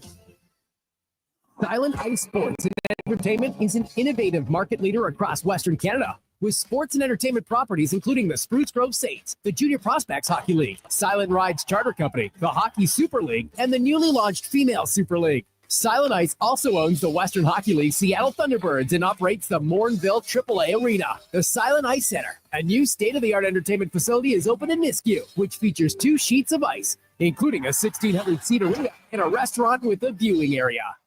We've finished construction of our gamma radiation containment facility. Is it up to code? Is it going to be safe? Sounds like a job for the men and women of Action Electrical. Testing team reporting. We test your commercial operations using tools like infrared to ensure safe operation. Trust us to prevent potential calamity before it strikes. Facing an electrical menace? Call the men and women of Action. Operating throughout Alberta at actionelectrical.net. At Fountain Tire, success is a team effort. They're committed to their team members and their customers. And that means treating your vehicle like it's their own and finding solutions that suit your needs. Because whatever the road brings ahead, they're on it with you. Visit fountaintire.com today. Bringing every project to life requires the right team. By joining the Japa Machinery Group service or sales teams, you can be part of setting a new industry standard. Celebrating a legacy of excellence with Japa. Learn more at japamachinery.com. At Papa John's, you get your everyday favorites for just $9.99 each when you order 2 or more items from the Papa Pairings menu. When you order more, you save more. Choose from medium one-topping pizzas, boneless wings, papadillas, breadsticks, cheese sticks, and desserts. It's easy to order all your favorites when they're just $9.99 each. So the next time your friends come over to eat your food, check out the Papa Pairings menu to save. Better ingredients, better pizza. Papa John's. Come on in. Nissan is proudly celebrating 60 years in Canada. Our best-selling Rogue is built for everyday adventure and features standard all-wheel drive and dual-zone automatic climate control. Lease the 2025 Rogue for 30 months or finance for 24 months at 0.99%. Plus, get $1,000 anniversary bonus cash. Offer available on S all-wheel drive model. Conditions apply. See Nissan.ca for details. Visit your local Edmonton and area Nissan dealer for more information. Don't settle for being on the rate of last resort if you don't have to be. Check your most recent electricity bill. If it says the words rate of last resort on it, then there are likely better options available for you. In fact, you could save hundreds of dollars per year by switching plans. Check your bill, then go to ucahelps.ca to explore your options. You will likely find a better rate and could have hundreds more in your pocket by the end of the year. A message from the Government of Alberta. Portions of this hour brought to you by On the Rocks. Watch every Oilers game at OTR with $5.25 Molson Canadian, $5 Pink Whitney shots, and 60-cent wings. Plus, play Oilers Score and Win for your chance to win On the Rocks gift cards. Oilers hockey at OTR. Book your table today. Jasper Ave and 118th. The Jason Gregor Show. The best of Edmonton sports talk and beyond. This is Sports 1440. Presented by PlayAlberta.ca, Alberta's only regulated online gambling website.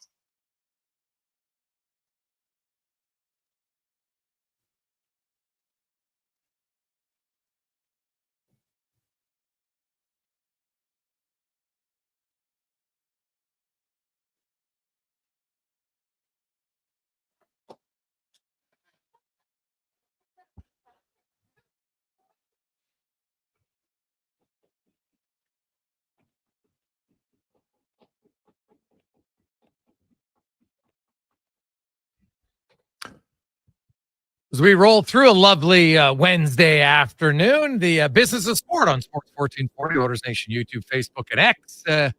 Jason Gregor, Ritch Winter with us, and we're talking about the future. We've been talking about AQ, and Rich, would that be something that you could use a lot of then just during off-season training for athletes? Because we see a lot of guys. Lately, for a while there was one guy getting his Achilles ripped in August almost on a yearly basis just during training. Is that something so the teams, will they invest to have it on the players during the year? You could have would it be even more beneficial to have it during training where they're training way harder during the off season? Well, let's not get any illusions that the teams are actually going to spend money on this, because it's interesting to watch an NHL team. They have to pay, have to spend on salary. So they throw that, we're in negotiations all the time saying, come on, it's just split the difference. It's $100,000. And then you try and talk to them about a new idea that they could sell in the arena, and they're throwing nickels away around like they're manhole covers. So I wouldn't have any illusion that they'll actually invest on this stuff and be early adopters by any means. Sports teams aren't. But what it can do, what AQ can do, is start looking at load management, making sure particulars. We're all different, right? Like the thing that might affect an Achilles tendon on player A might have no impact on player B. What's going on in Connor McDavid's body that allows him to do that, and how do we can look at either the molecular level or slightly above that to find ways that we could train players. I found it interesting the other day when I did a little search. I think we talked about this briefly before, of how Phil Jackson's, because I have this theory. Hockey, smaller surface, same game than soccer. Basketball, similar game as hockey on a smaller surface, but the smallest surface has the biggest players. So they've learned to move in their offenses in ways that require them to be constantly in motion, because if they're not in motion, they're never getting the ball. So not only did I ask the artificial intelligence device or the programs that I use, I didn't only ask about how the triangle offense could be used to break down the power play, because it's fascinating how it could. I asked him how it would develop players. And because of the nature of the movement within Phil Jackson's triangle offense, the AI program could create a spatial awareness of what's going on. I can't tell you, our guys that do the video analytics, I'm not that an expert at when it comes to understanding the game itself. But so they're looking at a particular defenseman who plays on an Alberta-based team, who's a pretty good player, more defensive. And it was just shocking to me see the little subtle things that they're seeing that AI could see instantly and report to a coach or a trainer or anybody involved in a practice, instantly what they're doing. So this particular player just shot a puck around and did a rim at the blue line. But they said, look, here, Bob, is your problem. See, look, you didn't scan, right? And then they showed him a clip of Cale Makar. What does Cale Makar's head do before he makes a move compared to what this player does before he makes a move. They don't understand their options. They don't know how to see the game. And if you can start showing them that, right, then you can start. And then the other thing, like preventing injuries, you can look at the stick and the posture, because a lot of problems with the stick. If it's too long, you go into the wall, you make slight subtle adjustments to get the puck off the wall. And by the time you readjust into a position to pass effectively, you may have lost the opportunity to make a play at the NHL. The length of the stick may determine the difference between an NHL and AHL player, because if you have to make an adjustment because your stick is too long, in the NHL, a high danger scoring opportunity only exists on average for about 3/4 of a second. So if you take half a second to make this move to adjust for your stick, you may never be able to complete plays at the NHL level. Awesome at the American Hockey League level, but unless you understand that the stick is calibrated wrong and you can't measure that, those kind of things are like a huge problem. Everybody talks about millimeters and inches being the difference. It's actually true. Who's measuring them? Some guy that says, I can tell you, I just feel his stick's a bit long. Yeah. That's what's happening. Yes. Well, I've talked with Adam Oates at length. Oh yeah, he's really good at it. He's a good human. He's a very good human who couldn't stand anywhere near and compete with artificial intelligence. Yeah. But he's talked a lot about how the importance of a stick and having it fitted properly, and the difference of inch here, inch there, because certain guys how they skate, right? Like if you're more of a hunched over skater, and you talk about how you go into the boards and now you have to adjust yourself. Well, now you're on in the prime position to pass the puck. Boom, you've just lost that opportunity because the window's closed. The game is so fast now, the forechecker's on you. So, well, and the other thing, Jason, is that stick may cause you to be in the wrong body position. The body's very effective at absorbing force if it's positioned properly, right? Yes. Right? Like if you're way out here, your arm's out of control, you get hit, but if you're here, you can. And so understanding that, the stick could create injuries and we're not aware of that. Oh, it makes so much sense. And like I've always argued, how many NHL players who love golf and they golf in the summer, ask them how many of them went for like a real official fitting for their clubs. And, oh yeah, man, I got all my clubs fitted. I'm like, you ever went for a fitting of your stick? Well, no. Right. What? And it's mind blowing because it's mind blowing. And there are a few companies that, like, this isn't necessarily AI, but there are companies now, Rich, that actually do proper fitting for players, but it's maybe 10% of the players in the league. Well, I would argue that it's not proper fitting. They're doing better fitting, but it's not optimal fitting because they can't see. And what people don't understand is artificial intelligence is just simply a computer program that's able to absorb a lot of trillions and trillions of pieces of data. That data can be video, that data can be text, it can be voice. And it's just hard to comprehend that they can understand molecular structure in sticks. They can understand things visually that we could never see. It's hard to imagine, but it's just something, if applied, would give such a huge competitive advantage. Like and Stan Bowman and I are good friends. We talk about this kind of thing a lot when we get together. He's warm to it, but it's very difficult to get an owner or a president to have the time to really figure out how to do all this. It's very complicated. There are people in the world that can do it very effectively, but every successful organization in the world that is innovating at a high level right now, they have a whole bunch of people like the Oilers do working in their business. Mm-hmm. Then they have a whole other group working on their business. So someone like, the coaching group could come and say, well, can you give me a little feedback on how our power play could be adjusted? Because the Oilers power play hasn't been effective last couple of years as it was earlier, because I think they've started to figure out what Connor and Leon are doing, but they're so good at what they do. They're superhuman, those two guys. So how do you think a human on the bench is going to coach them to the next level? They need to see things at a higher level than the two of them see them now. And there's probably no one on the planet that sees it as well as the two of them now. So what are you going to provide them in terms of a resource? How about trillions and trillions of absorbed data from games and their practices and their power play and information how to train in summer and visualize? They need superhuman help, because there isn't person on the planet right now that can help them elevate their game much beyond what it is. They need that kind of guidance if Connor is to go to a level that is optimal. I don't think he's at an optimal level. He's at a really awesome level, but that's like comparing the the Bentley of 5 years ago to the new 600 horsepower Land Rover Defender. Like, things change, and you got to keep up on it. And athletes, they're not keeping up. Lots of changes, personal coaches and stuff. We've made changes, but you want to get ahead of this game. There's lots more out there if you're smart enough to go look for it.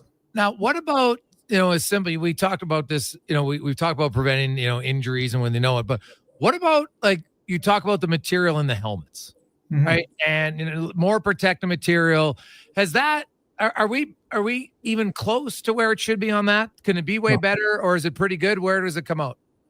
Oh, it's probably near the Stone Age level in terms of hockey. But when you look at the American Army and what AQ is doing for them, what AQ is able to do, it takes all the data, all the molecular structures of every single material in the planet, everything. And then it starts combining the different molecules in just doing some modeling, and then that modeling they can predict that if you add 2 hydrogens and 6 potassiums or whatever the heck it is, you're going to get stronger and lighter. And they're going to, but they're doing this at trillions of calculations a second. Like, if you were to watch The Imitation Game, if you've seen that movie. Nice. That's a movie about the first computer, actually the second computer, because the first computer was actually created by the Germans and Hitler didn't think it made any sense. So Alan Turing created the first computer at that time. It did 0.007 calculations per second. They were jacked.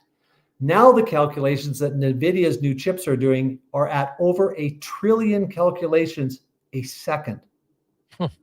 And it's something like many, many quadrillions times more than was the case. It's kind of hard to imagine someone doing, or something doing trillions of calculations a second to then advise you, hey, Jason, I came up with an idea. The computer says to you, I think you need to use these 4 elements, combine them in these amounts, and you're going to get exactly what you want. Thank you, Jason, for making the call. If you need anything else, I will be available at a push of a button.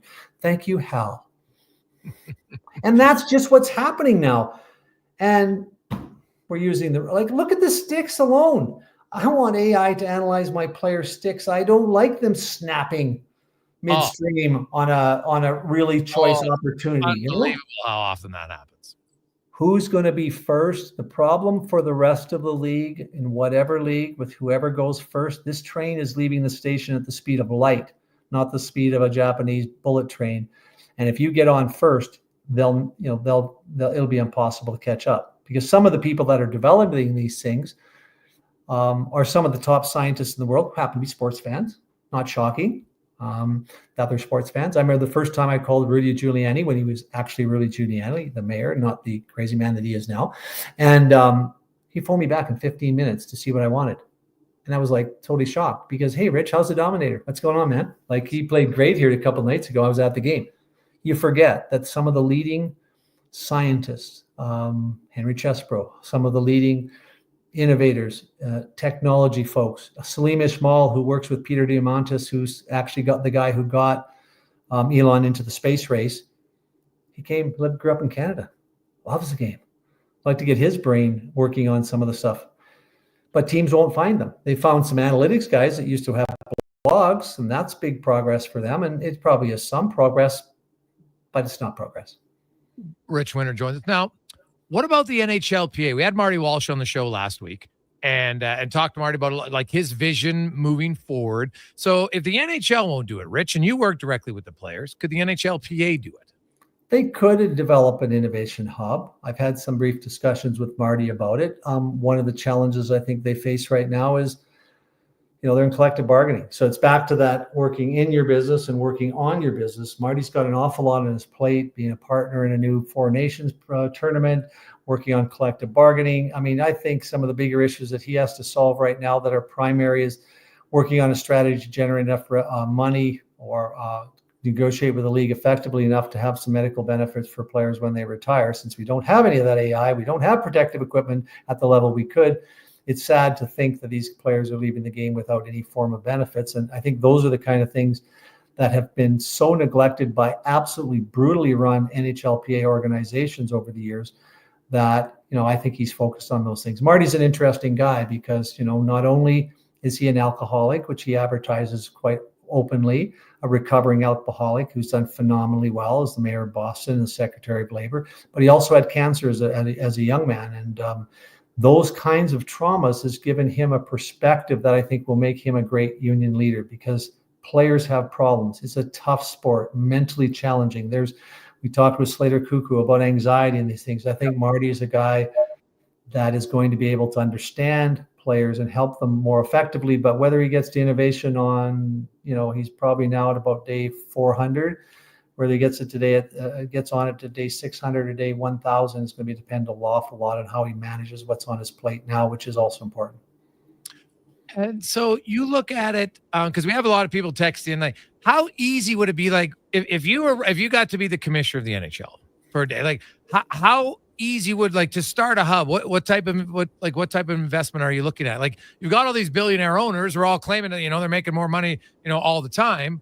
What would be a basis point to get this type of hub up and running? Well, FC Barcelona, Manchester City, and the Los Angeles Dodgers started their innovation hub with about $1 million to start. Okay, so it's not a huge investment, like $1 million. You kidding me? Oh no, Jason, it's huge, because remember the Nichols? They're like away from the ice. I mean, it might be as much as a fourth line winger. That's a lot to spend on changing the world. It's just that's not what they do. It isn't expensive. It really isn't expensive. Like Colin Wilson, when he explained to me how he would put the 60 cameras into the rink to give us that feel of an action adventure movie and put us right in the game. He said, cameras pretty cheap nowadays. Think about your cell phone. We have HD cameras in our cell phone. It's the algorithms to run the cameras so it's just not a mess, on our digital screen. Same thing. He said about $1 million to a rink. $1 million to a rink. So in theory, could one team do it and then have their regional rights? So maybe not every game would be on, but their regional rights. Is it possible to do it for one, or does it have to be collective across the board on all the time? Well, no, you could. I mean, somebody's going to have to test it. I mean, they built the iPhone in somebody's garage, right? So ultimately, at the end of the day, you can say, you know what, I'm interested in doing something a little different. Right. So I'm going to hire James Cameron, Colin Wilson, whoever it is. I'm going to put something together. Guillermo del Toro's a big sports fan, and they're all excited. Like, it's hard to imagine you can get to some of the most successful people in the world because you represent a player, or because you're a coach, or because you own a team. Like, they're all fascinated by that. So who could you interest? Like, one of my good friends, Alex McDowell, is a production designer on 6 Steven Spielberg films. He built the production design for the movie Minority Report. You go watch that. Fans out there, go watch Minority Report. That movie is 21 years old. And because Steven went to Alex and said, build me a realistic future. No science fiction. Just do everything. Do the research. I don't care what it costs. Build me a realistic future. And off of that movie, 100 patents were filed. 100 patents, because once people saw it, they went, geez, I think Jason, our company could build that. And so it's trying to figure out what the future looks like and then create it. And we're just, I mean, Major League Baseball, NHL teams are far from that. Soccer teams are starting to see it. I mean, and there's even AI that can be used. Like, very few. I mentioned the triangle offense, but you know what? How can we employ? I mean, the most important people. If I was involved in developing an innovation hub for hockey, the first people from a sporting perspective I would hire would be Phil Jackson, Tom Brady, Steph Curry, and Lionel Messi. Or probably Pep Guardiola, because there are things that they're doing in soccer to defend and attack effectively that are very effective on that big surface, which if emulated on a smaller surface could be killer. Right. And what is that quarterback seeing that the defenseman I told you about that wasn't scanning properly is seeing when he's calling an audible at the line of scrimmage? Well, the game's different, but he's visualizing things and looking for patterns. How can AI help Evan Bouchard see what's in front of him as effectively as Tom Brady did? Like a lot of people, and all of this we're talking about seems massively overwhelming, and it is, unless you have a large language model with all of the information in it, can then tap it by asking the right questions. Yeah, well, that would be the key for sure. We'll take one final break. I'll come back with more today on the future of sports, on the business of sports, on the Jason Gregor Show, Sports 1440, Oilers Nation, YouTube, Facebook, and X. Legacy Heating and Cooling is the #1 heating and cooling company for people who want heating and cooling, because you'll save a bundle by bundling. Then you can use hot, cold, Come on, thermostat, do what you're told. Turn up the heat, turn up the cold, to the vents start pushing out tornadoes. Bundle my furnace with some AC. Gonna get a new from Legacy. Oh, yeah. Save a bundle when you bundle your new furnace and AC from Legacy today. Plus no payments and no interest for 1 year. That's how you build your legacy. Legacy Heating and Cooling. Edmonton's premium live music and party venue is On the Rocks. Check out Bingo Tunes on Monday. Perform on the best stage in town with karaoke on Wednesdays. Learn how to salsa with Salsa Rocks on Thursdays. And every weekend, OTR goes live. With your favorite bands on the OTR stage and DJ Kenny K. For everything that's going on at On the Rocks, give us a follow. Facebook, Instagram, or Twitter. At On the Rocks, EDM. Eat well, party hard. On the Rocks. On the Rocks. On the Rocks. Open every day till 2 a.m. This is going to make you hungry. Booster Juice just dropped new guacamole and black bean grilled fresh options. What the what? Yeah, a guacamole black bean wrap, guacamole chicken panini, and an egg and chipotle black bean wrap. What a trio! Holy guacamole! Bye-bye, boring as bread sandwiches. Guac, yeah! New flavors, new cravings. Avocado up to wraps and paninis from Booster Juice. Canadian-born blending since 1999. Download the Booster Rewards app and order one today. Are you tired of waking up tired? Are you tossing and turning all night and stiff and sore the next morning? If your sleep is suffering, it's time to visit the Brick Mattress Store. Their sleep experts will help you find the right support for a restful night's sleep. Back sleeper, side sleeper, hot or cold, there is a perfect mattress for you. Plus, with next day delivery, your best night's sleep could be tomorrow. Check out the Brick Mattress Store locations in Spruce Grove, South Edmonton, St. Albert, Leduc, and start waking up refreshed. You've got a go-to coffee spot, a trusted barber, even a lucky game day jersey. But when it's about looking your absolute best, there's only one name you need. Mr. Dirk. Family run since 1939. We're experts in crafting impeccable tailor-made suits and offering a wide variety of everyday styles. Pair that with personalized one-on-one fittings and the convenience of on-site tailoring. Mr. Dirk elevates your style game. Visit our Edmonton store or explore MrDirk.com. Score big on style with Mr. Dirk. Introducing the new McSpicy from McDonald's. It looks like a regular chicken sandwich, but it's actually a spicy chicken sandwich. McSpicy. Consider yourself warned. Limited time only.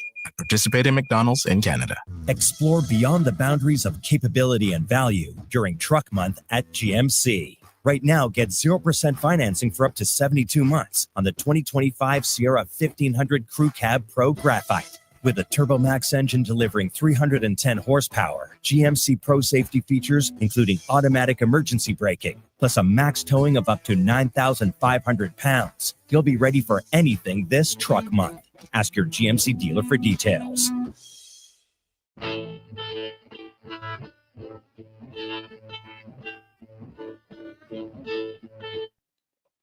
Portions of this hour brought to you by Culligan. For all your residential water needs, your local water treatment company, more than just big bottles, Culligan.com.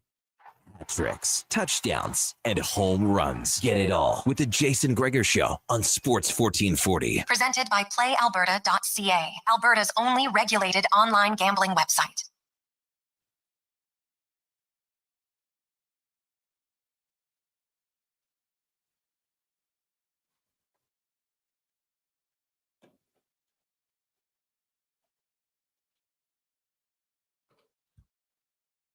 We return 449. Jason Gregor, Ritch Winter. The business of sport continues on Sports 1440, Oilers Nation, YouTube, Facebook, and X, is always presented by PlayAlberta.ca. Lots more to get to on the innovation when we look at possibly we talked a lot about AQ. What about the LLM, the large language model, and then the large quantitative model? Are those, now the quantitative model, we did more of the predictive medical diagnosis and stuff, but the LLM model, Rich, how would that be a benefit? Well, the LLM, not exactly a model. What you have to think of ChatGPT or Grok, Elon Musk artificial intelligence connector, is it connects you to a large language model. So when you connect to ChatGPT, you're essentially, the large language model is everything ever put on the internet. So you have to think of the large language model as like a digital storage system, or the most informed librarian you've ever met in your life. And when you ask ChatGPT for an answer, it is able to source everything that has ever been put on the internet ever. So that's the large language model. Now, the large quantitative model is a little different, and there's some very defined large language models that are a little bit different, because sometimes you just populate with information you want. Let's say you're going to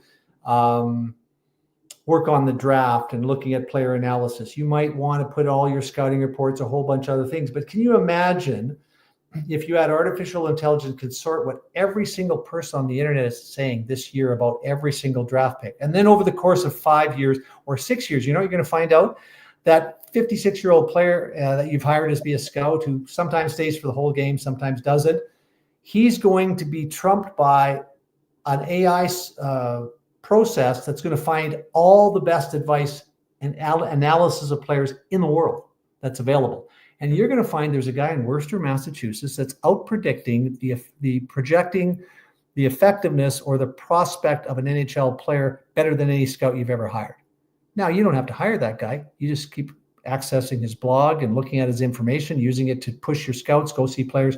The LA Kings, when they drafted Anze Kopitar because he was in Slovenia, they went to watch him 12 times. No one was going to draft him in the first round from Slovenia because there's no scout on the planet that was going to put their name on the line for that. They got a pretty good player because of that. AI will help you identify those things. So the large language model is just like, Mrs. Schwartz, the old librarian that knows everything ever printed, everything ever put on the internet. That includes research papers, magazines, every blog post. And so the large quantitative model is exactly the same thing. But it's numbers, right? So you load it with millions of formulas, billions of formulas, so it can be sorted, and they can look at simulations that would put this molecule and this with this one and look at it. And that's how they're going to be discovering medicines soon that will be specific to all of us. Like when you're 90, you're not going to be given medication that's 30% effective that is approved by the Federal Drug Administration. You're going to give it one designed to fit the problem you have at that time. So it's just hard. I'd love to, people. So there's so much out there, and people are intimidated by artificial intelligence. It's the least technological restriction you should have in your life, because it's built in a fashion that it's communicative. Like when I talk to ChatGPT, I will ask questions about the triangle and model. I'll type it in. Then I'll ask another, fill me in, give me a little bit more. Hey, can you detail what it might do for development? What about younger players versus older players? It's just so simple to use. Like I now create, I'll sit down with my grandchildren like I did last weekend with Taya and Jayla, and I sat down and I said, do you want to do a story about your life and your future? So I pumped in a whole bunch of things. Write me 7-chapter book on Taya and Jayla. They live in Edmonton. Their parents' names are this. They have this, da-da-da-da-da. And within 2-3 minutes, I have a 7-chapter book. Then I go to a different AI program and say, could you draw me some pictures? Use the particular style that I like. 2 young blonde girls between the ages 6 and 8, and I just wrote a story about their life. Can you do me 5 or 6 pictures of them growing up at different ages and it creates it for you. But it's so simple to use. People don't understand. Then it's almost like dealing with a child, right? You have a young child that doesn't talk. You have to figure out different ways to talk to them and make sure they understand, because they're not yet adopted to language. So the only challenge with AI is learning to what we call prompt it effectively, which is ask the right questions. So you try, it's like the internet. It's really just like the internet. The only difference is it gives you a specific answer. Now, what's even more mind-boggling now, if you look up some of this, they are now Sora, which is a new platform developed by OpenAI. It can actually create a movie. Like Jason, you and I could create a little script about this show, talk about what we're doing, what we do later, and they can create a short motion picture, and the quality is as good as anything you'll see in a cinematic screen. And we're at very close to a time that you and I could build a script of, maybe the Oilers adapting AI and how that affected their future. And we can make a movie of it individually that we could play for our friends. And it would cost us the price of about a $25 a month subscription. What's coming is mind-boggling and fascinating. So I would encourage people to start thinking, get ChatGPT, start playing with it. All you do is type in and say, hey, yesterday I did a scouting report for a player I was going to call for the first time. Give me a scouting report on Jason Gregor. Could you act as if you're a NHL scout, give me his strength, his areas for improvement, and your projection of his trajectory as an NHL player. Now, it's not always right. No. But it's amazingly close. So it's just the simplest technology in the world. So if I could give any advice to listeners is load that thing on your phone. Start playing with it. Don't be intimidated by it, because it's going to make you the smartest guy at the bar when you're arguing. You go to the bathroom, ask a few questions, come back, you'll blow those guys away. Just get ahead of the game. Don't be the Oilers. Don't be the team that doesn't take on AI. Be the sports fan after a men's hockey league game, and blow their mind, because you now have at your fingertips through ChatGPT every single thing on the internet, and you get an answer specific. You know how we try surfing the internet to get websites? Well, it's like, that's not what I wanted. Well, you have to do the same thing with AI and play with it and learn to deal with it. Like if you were to put the internet in front of us like 20 years ago, we'd go like, we wouldn't even know what to do with it. Right now we do. And if anybody that's 75, 85 or 95 and looking some way to look at me, sit down with my grandchildren, I'm creating storybooks for them. It's unbelievable. I actually created one for my grandson. His friend is Jewish, his close friend. So I did a story about them growing up. They both get drafted. They end up playing on different teams. And at the end of their careers, they get traded to the Toronto Maple Leafs, where the young Jewish boy, he gets to play, play with his hero, Zach Hyman. Well, of course, Zach's not in Toronto, and he would be so old he couldn't actually be playing. So it makes little mistakes, but you take that and you tweak it a little bit, and you put in a word perfect, and you put it and you build a nice little thing. Pretty incredible gift for young Levi for his birthday, like unique. It's cool. And there's so much you can do, especially people with time on their hands that are retired. Like, I do things like give me a Mediterranean recipe, keep the calories at this, and give me 2 or 3, 4 or 5 that can be easily made in 10 to 15 minutes when I get home from the office. Like, it's just a friend, as crazy as it sounds. It's Hal, right? It's Hal from 2001. It doesn't go nuts like Hal did, at least hopefully not right now. You never know about that. So that may be next. Yeah, that may be next. Well, it is fascinating to think. So if you had to predict one NHL team, which NHL team do you think would be the first to adapt this? You'd have to think it'd be the Washington Capitals, because of their owner created. It was one of the co-founders of AOL. Most likely, I think Ted's doing some pretty cool stuff. Not all the way, but they bought that old. What was that site they just bought? Not Puckpedia, but this precursor. I forget what his name. Oh yeah, Cap Friendly. Yeah, they bought that. So I don't know what they're using it for, but it had some value, and so they're doing some different things. Ted's a very bright guy. I would think he's the most likely. Maybe Utah, their owner made $1 billion in technology off of the work he did. I could see that happening. Chris Armstrong just took over there, a former agent from Wasserman. I've had some discussions with him. He's thinking along those lines at Wasserman. He was exposed to more of that stuff than he'd be exposed at an NHL team. So yeah, maybe Utah, because I would think a young owner like that looking to improve. Chris is a very bright guy. They'd be right up there in the ones I would guess. Ritch, great stuff, man. We will chat with you again next Wednesday. Have a great week. All right. Thanks for having me. And I'll talk to you tomorrow about some stuff.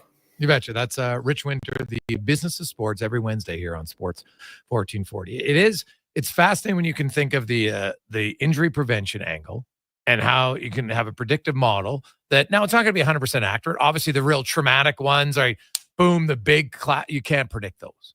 But the wear and tear stuff, if all of a sudden hey, you know what, we sit this guy out a week rather than him aggravating, now he's going to be out 6 weeks. It tells you that some pretty big advantages to it, and obviously to me, The whole scouting process, it's obviously very, and everyone's, you're drafting 17 and 18-year-olds. Yeah, we understand that, but that's been that way for that long. Why don't you improve the odds? Why don't you look at ways to improve it rather than just say, that's the way it's always been? Doesn't really work, because in society, there's lots of innovations in things that that's how it's always been until someone finds a better way. And that might be the next step, because, right now you would look at, I think there's a reason why lots of teams are trading away late first round draft picks, because they crunch the numbers on currently under the current models, what the success rate is. It's you get a player that you can keep three, like look at Matthias Ekholm. The Oilers got Matthias Ekholm and become a foundation piece on their back end for Ritch for 32nd overall pick. And then the other pick, which I think was 29th, my memory is correct. Either way, not in the NHL yet. Might never be in the NHL. And if they are, they're probably not going to be as good of a player as Matthias Ekholm. So it's a win for your organization. And Matthias Ekholm here helps mentor Evan Bouchard, helps make him better. Well, now when Ekholm's gone, Bouchard's now for your organization for another decade. Well, that makes that trade so infinitely better for your team. And I think that's how you have to look at it. So the teams that say, hey, we can take advantage of teams, some bad teams, let's just keep compiling draft picks. Look at the percentage of those picks panning out. Like it's not a great winning formula, really. You got to get a little lucky. Chicago, Pittsburgh, the teams who each won 3 Stanley Cups. Look at the luck they got by winning the lottery in Patrick Kane and Sidney Crosby. Look at the Edmonton Oilers in getting Connor McDavid. And they got a little bit lucky because Buffalo and Florida opted not to take Leon Draisaitl. Got to get a little lucky, for sure. We'll take a quick break. Let's get to the Con Man and a Sports 1440 update brought to you by your Alberta GMC dealers. Truck month is on now at GMC. Get 0% financing for up to 72 months on a 2025 Sierra 1500 Crew Cab Pro Graphite. See more at gmccanada.ca.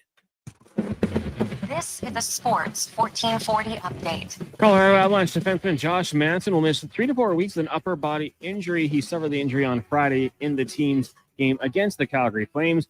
Manson on the season has 1 goal, 15 points in 48 games. His team in action tonight taking on the Maple Leafs. That one gets going in about 5 minutes time. Then later, 7:30, Kraken taking on the Minnesota Wild. In the association tonight, busy one. You got the Mavericks taking on the Pacers. Magic up against the Rockets. Pistons head to Miami. Pelicans up against the Timberwolves. The Knicks will take on the San Antonio Spurs. Lakers and Nuggets. Bulls in the desert to meet the Suns. Trailblazers host the Grizzlies. And you got the Cavaliers taking on the Kings. Men's basketball March Madness first 4 underway tonight in the first half. Mount St. Mary's leading American University 24-22. Later tonight, Xavier takes on Texas. That one gets going at 7:10. And in the PWHL, we got one game tonight. You've got New York taking on Toronto. Puck drop in this one set for 5 o'clock in the WHL. The Wheat Kings hosting Saskatoon, Red Deer in Calgary, and Victoria continues their road trip taking on Kelowna. Coming up in hour 4 of the Jason Gregor Show, we will be joined by Mark Spector of Rogers Sportsnet and the voice of the Minnesota Wild, Joe O'Donnell. I'm Connor Halley. This has been a Sports 1440 update. Sports 1440 in West Edmonton Mall and Wetaskiwin. CKJR is a Stingray radio station. Download the free radio player app and listen wherever you go. Volvo Cars Edmonton invites you to their biggest sale of the year. The March showroom event is on now. Lease or finance a 2025 XC60 plug-in hybrid from 1.99% and save $3,500. Lease a 2025 XC90 plug-in hybrid from 1.49% and save $5,500. Lease or finance a 2024 XC40 plug-in hybrid from 0.49% and save $2,500. Don't miss the March showroom event at Volvo Cars Edmonton. Great vehicles, better service. Only at VolvoCarsEdmonton.com.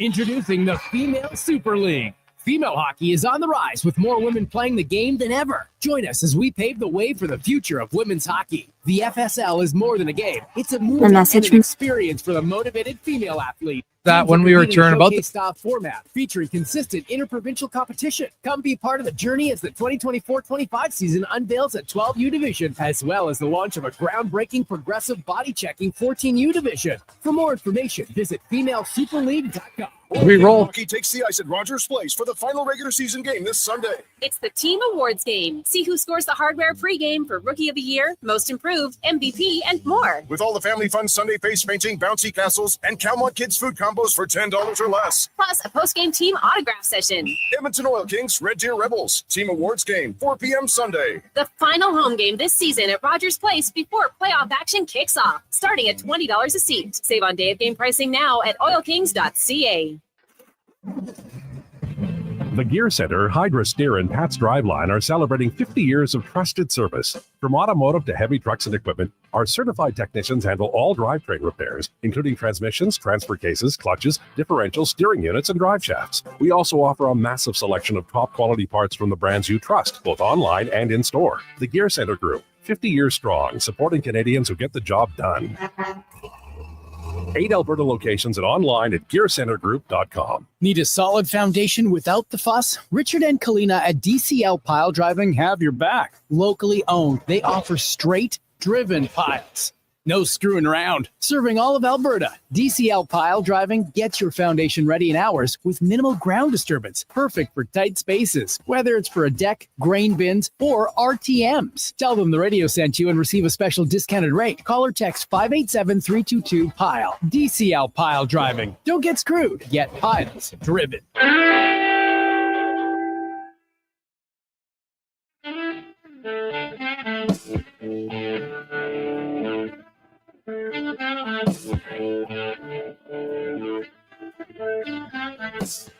Portions of this hour brought to you by Japa Machinery. Did you know that Japa offers in-house and on-site service, rain or shine? Japa service is here for you. Get a quote now at japamachinery.com.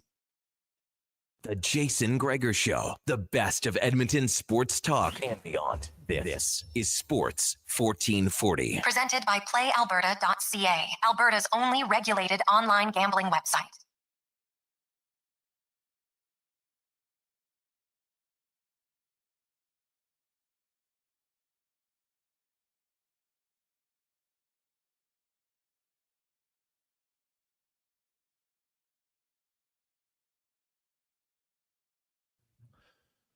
Just after 5 o'clock as we make our way through another Wednesday edition of the Gregor Show, Sports 1440, Oilers Nation, YouTube, Facebook, and X. I really enjoyed that business of sports.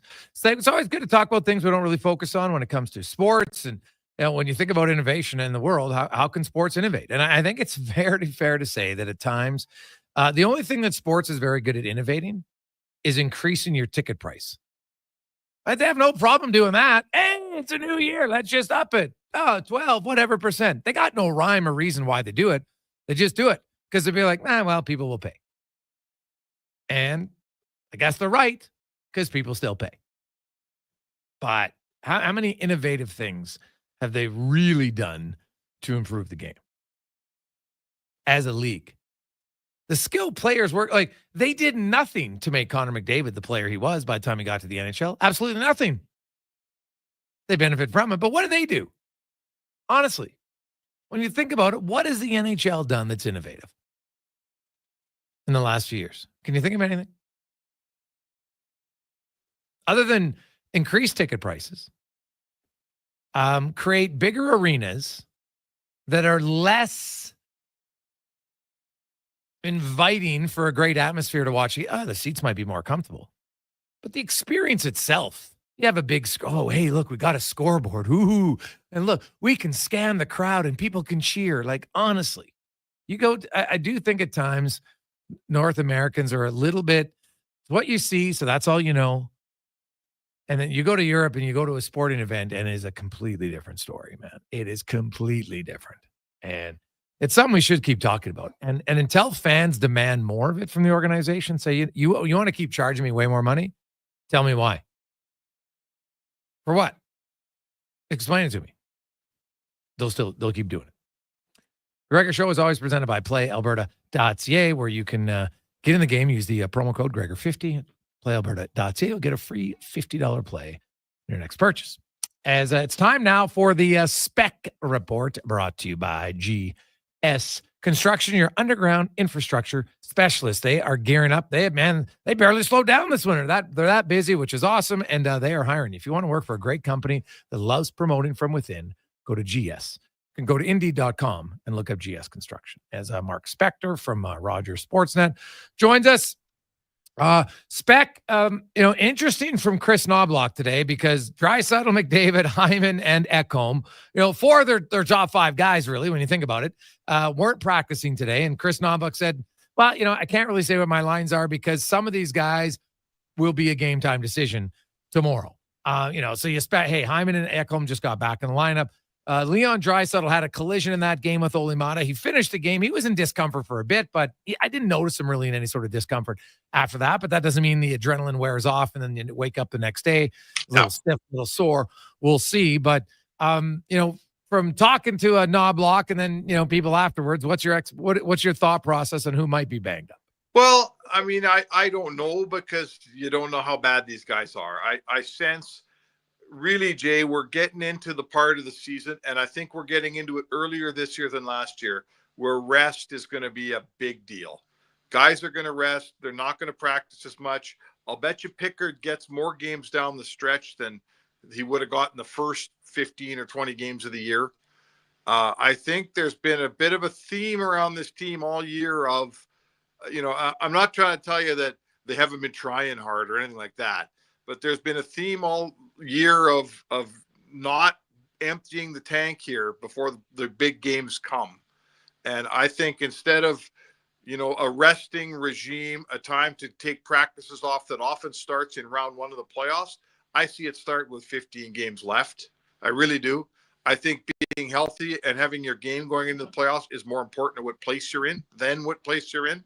So I think if, normally if this was a playoff game tomorrow, I tell you right now, Draisaitl's playing, but it's not. And they might, who knows, right? They might talk him out of it even.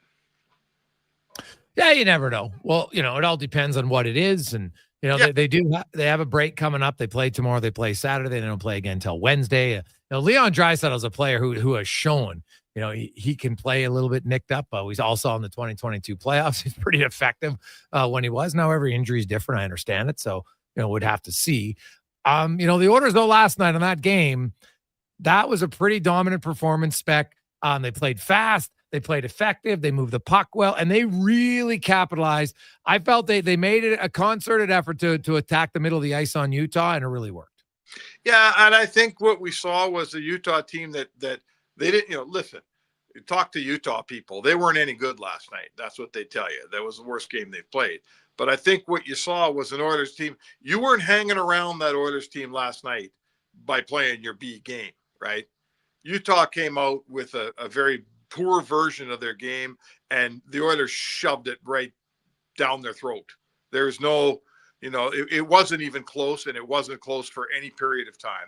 Whatever Utah needs to up their game about 3 more times just to be in the game with that Oilers team, and that's a good sign. You can't control what the other team does. Sometimes they're great, or sometimes they're like Utah last night, not very great. All you can do is say, if you're not going to bring your A game when you come to my barn, you're going to walk out with a spanking.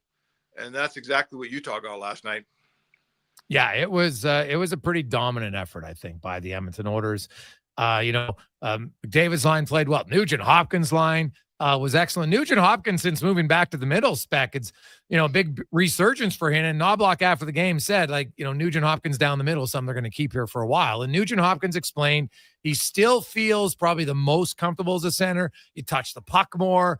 He's more engaged. I'm not expecting him to get 6 points every 2 games. Obviously not. But he has definitely added a spark to their third line. Well, listen, Nugent Hopkins at the top of his game can be my third line center any day, right? It's kind of like, right? It's kind of like a guy like, the guy I've always said this about is Michael Backlund in Calgary. He's a very good player, and he has been for a really long time. But in Calgary, he's always been a second-line center, or some nights a first-line center. And I always said, on a really good team, Michael Backlund's a third-line center. And, look at the Oilers. You go McDavid, then Draisaitl, then Nugent Hopkins, and your fourth-line center is Henrique. There's probably, if we stacked up every team in the league, there might be some you consider nearly as good or as good, but none. Because none of them, maybe none. Right? None maybe have none. the top 2. None have the top 2 as good. So after that, Like, hey, would you take Lowry over Nugent Hopkins? Yeah, maybe, probably, Yeah, because maybe. bigger, stronger, sure. But you definitely aren't taking their top two, and you wouldn't take their fourth line guy. So As a group of four, right? They might have the best group of four in the league. That's fair. And I don't listen. Strength up the middle is always good. There's a couple issues. Nugent Hopkins his draws have never been a strong suit, and they don't have a right-handed face-off man out there. I'm not sure how they solve that, Jay. Well, they're not going to. They're just going to go with lefties, right? And they're just going to go with guys on their Draisaitl's still at 50. Him and Henrique are both 54% in the draws. So, you know what? They'll lose the odd one on the penalty kill, and they'll lose one on the odd time and they're offside. But they don't rarely lose that many. And so I don't see it being a big problem. I guess worst case scenario, if they felt in one game in a matchup, if we need Derek Ryan to play 7 minutes a night, but to take a few key faceoffs on that side, we could do it. They could, if they had to, they could do that. Yeah, and that's the matchup thing. You're exactly right, Jay. If you get a team that maybe starts exploiting the fact that you don't have a righty, so that's what you do. And you put him on your fourth line, you're right. You play him 7-8 minutes, and he's an old pro. He can win some draws for sure. Yeah, I don't think it would be that challenging of a thing, to be honest, if they had to do it. The defense last night, Ekholm looked great after missing 5 games. With Bouchard, Wallman switching kind of back and forth. Darnell Nurse was really aggressive last night. Yeah. And, played 20 minutes and had the tilt. But, I thought him and Wallman, again, as good as Ekholm and Bouchard were, Nurse and Wallman were just as good in different fashions. Yeah, there's a few things there, right? I mean, Ekholm, when he plays that well, Bouchard by osmosis looks even better. And I think Bouchard's game's really settled in here. It's been a bunch of games since we've been grousing about some bad defensive play. He's settling down. Ekholm's Ekholm. He's their best defender. When Nurse brings the snarl like he did last night, boy, that's a whole new ball game, man. Look at the season he's having. He's defending so well. He's an A+ skater. He's really long across the zone. He can handle a puck, he make a pass and all those things. But when you add a real good bit of snarl to that game, boy, that's a pretty complete defenseman. And I think, I put my hand up here, buddy. I didn't know all the things that Wallman would bring. Like, some guys do one thing really, really well. And Wallman, to me, he does a whole bunch of things above average. Like, his shot's excellent. He skates just fine. His passing game is above average. He's 6'1", but he's really squat and solid. He seems to be able to defend very well.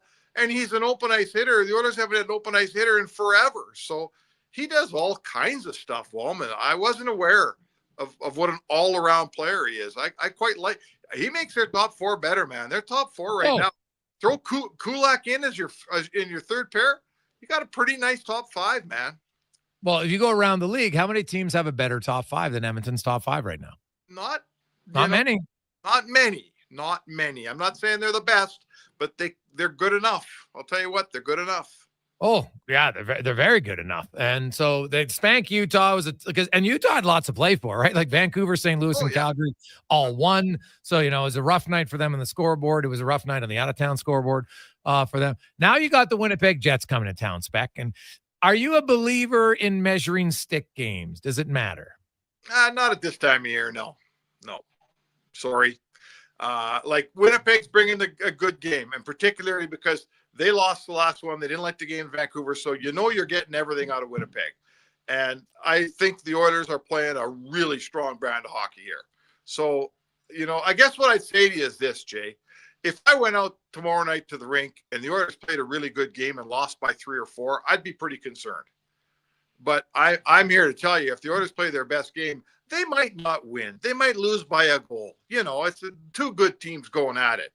But I want to say to you that, in my eyes, if both those teams play an excellent game, we're going to be flipping a coin at the end to see who wins. I don't see a 5-2 game if both teams play well. And really, that's what we're after at this point, is how well are we playing going into the playoffs? What do you think? What are you looking for when they play a team as good as Winnipeg with 15 games left on the schedule? Yeah, I'm not a huge, it's a measuring stick game. And if you don't win on March 20th, well, oh my God, you got no chance to win. Right. I don't see that.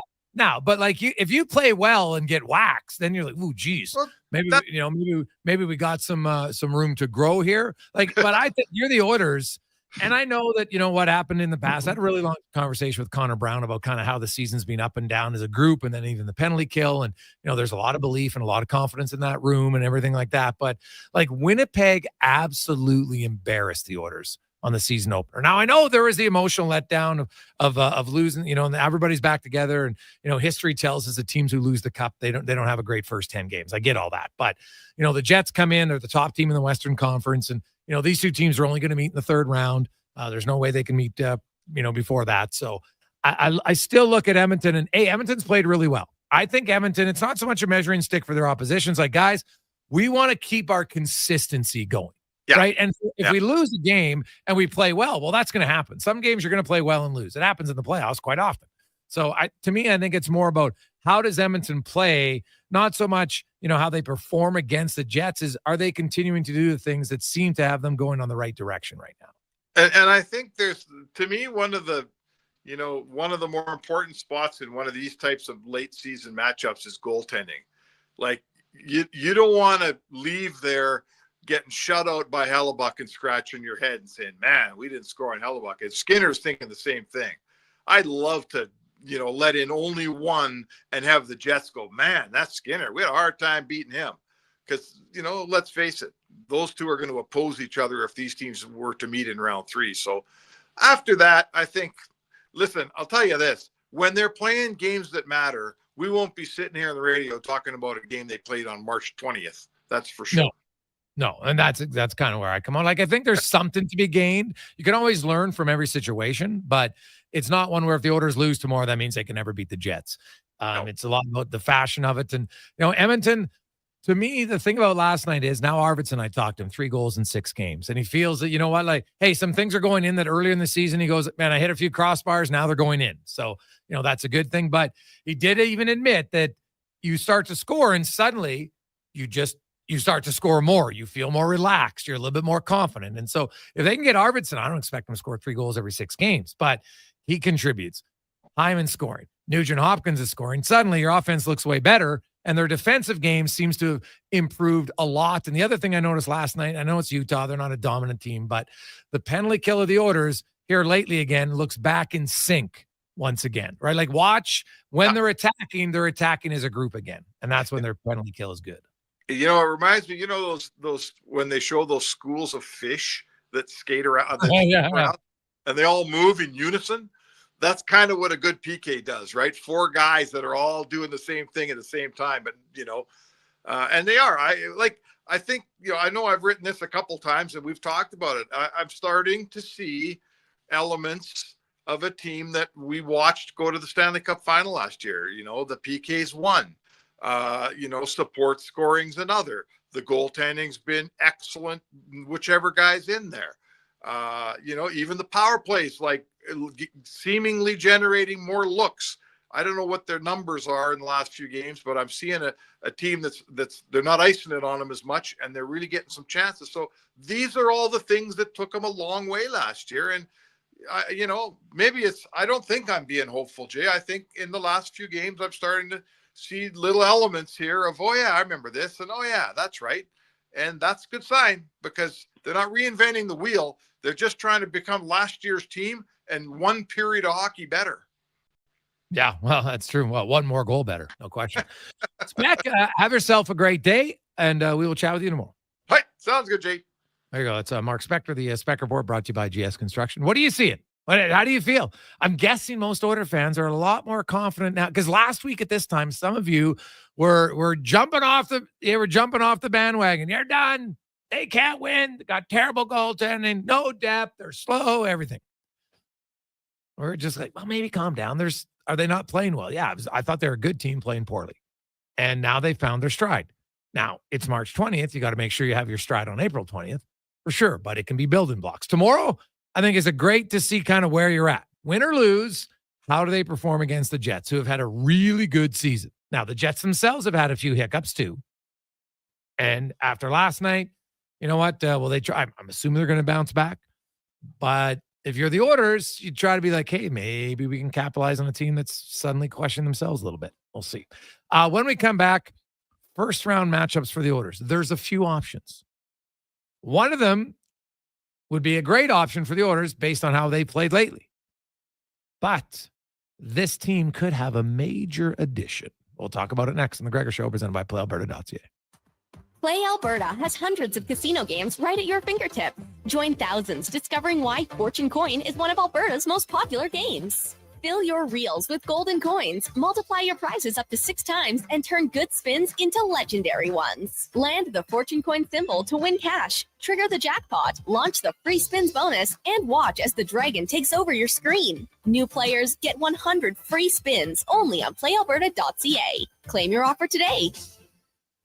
My utility bills are going through the roof. How can I take advantage of the sun and put my lazy roof to work? Sounds like a job for the men and women of Action Electrical. Energy team reporting. When you're ready to make your home or business more efficient, Action Electrical has the power to install solar panel systems and EV chargers. Facing an electrical menace? Call on the men and women of Action. Operating throughout Alberta with supercharged skills and strong family values. ActionElectrical.net. Dang. Last season, you bought new clubs to fix your game. You spent the entire season trying to learn how to hit with your magic clubs. And guess what? Dang. They didn't help your game. Now you're convinced it's your swing, but it really is your clubs. Even though you were told the ones you bought were the best ever made, if they were, you would have gotten better. Every day at Fitted Golf, we continue to prove the right clubs make all the difference in the world. From beginners to pros, Fitted Golf makes all the difference. Yes! FittedGolf.ca. Are you tired of waking up tired? Are you tossing and turning all night and stiff and sore the next morning? If your sleep is suffering, it's time to visit the Brick Mattress Store. Their sleep experts will help you find the right support for a restful night's sleep. Back sleeper, side sleeper, hot or cold, there is a perfect mattress for you. Plus, with next day delivery, your best night's sleep could be tomorrow. Check out the Brick Mattress Store locations in Spruce Grove, South Edmonton, St. Albert, and Leduc, and start waking up refreshed. Introducing the new McSpicy from McDonald's. It looks like a regular chicken sandwich, but it's actually a spicy chicken sandwich. McSpicy. Consider yourself warned. Limited time only. Participate in McDonald's in Canada. Let's do it. Portions of this hour brought to you by Cantork. We offer sale, rental, repair, and calibration of hydraulic, pneumatic, and battery-powered torque wrenches, stud tensioners, and flange maintenance equipment. Order today at cantork.com. The Jason Gregor Show, the best of Edmonton sports talk and beyond. This is Sports 1440. Presented by PlayAlberta.ca, Alberta's only regulated online gambling website.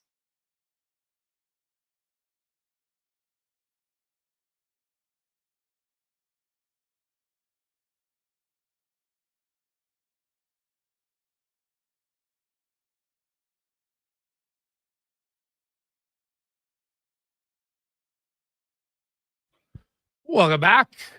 Wednesday afternoon, Sports 1440, Oilers Nation, YouTube, Facebook, X, and Instagram. Hope you are having a lovely, lovely Wednesday afternoon. Light night in the NHL, only 2 games on tap tonight. And then Oilers, of course, back in action. So is Vegas and LA. But one team is in action tonight. And Oilers fans, you might want to do a little pre-scouting because there's a chance Oilers win the division. Pretty good chance this could be their first round matchup. As we get to the Oil Report, brought to you by Volvo Cars Edmonton. Right now, the March showroom event is on now. One of their biggest sale of the year. If you're looking for great deals on any vehicle, XC60, XC90, XC40, the V models, the S models, all with great deals at VolvoCarsEdmonton.com. The Minnesota Wild are hosting the Seattle Kraken tonight. To touch on the Wild, we'll get an update on their best player and more. Let's go out to Minnesota right now as we appreciate on a busy day, joined by Joe O'Donnell, voice of the Wild. Joe, welcome to the show, man. How you doing? I'm good, Jason. Thanks for having me, buddy. Hey, Joe, I guess, first of all, Kirill the Thrill Kaprizov, and just kind of what his absence has meant for this team. Like, you look in the standings, from a distance, might be, well, obviously they don't have Kaprizov, but I don't know if the team is that bad without him. But can you kind of describe just how challenging it's been for them to not have him in the lineup for over 30-some games now? I don't know if you can put it into words, to be honest. Between the loss of Kaprizov and the loss of Jules Eriksson-Ek, both pretty important offensive players, but at the same time, Kaprizov just brings that dynamic of like superstar player, right? I mean, you guys see it all the time with the Oilers. Just any shift that you throw some of those star players over the boards, they can make something amazing happen. The Wild have sorely missed that. Their goal scoring numbers reflect that. And then when you talk about Jules Eriksson-Ek being out, kind of a little different because of just his two-way play, net front presence, face-offs that he's able to win. The Wild are a very good face-off team to begin with, but without Eriksson-Ek, it's even more of a struggle. So two big pieces on the front end out, and then Jonas Brodin, who I'm sure Oilers fans, if they paid enough attention the last few years, has given McDavid and Draisaitl fits at times when these two teams have matched up. He's been out now for a handful of games. So it's just really three almost irreplaceable players for the Wild. They're just trying to tread water right now and get in, hopefully, in a wild card spot, maybe the third spot in the Central. But right now, I've kind of looked at the last couple of weeks like this is a wild card team if everything goes well, and that's where they're at right now. And so, what's the update on the return potentially for those two guys, Eriksson-Ek and Kaprizov? Really, there's, they're not skating yet. So okay. I think that tells you that, we're probably looking at April. If I had to guess, April for Eriksson-Ek and maybe Kaprizov tail end of the regular season. But it just sort of seems to be, very much still week to week and not a whole lot of information publicly or even kind of organizationally from what I've gathered. Now, on the other end of it, Brodin has been skating a lot the last few days.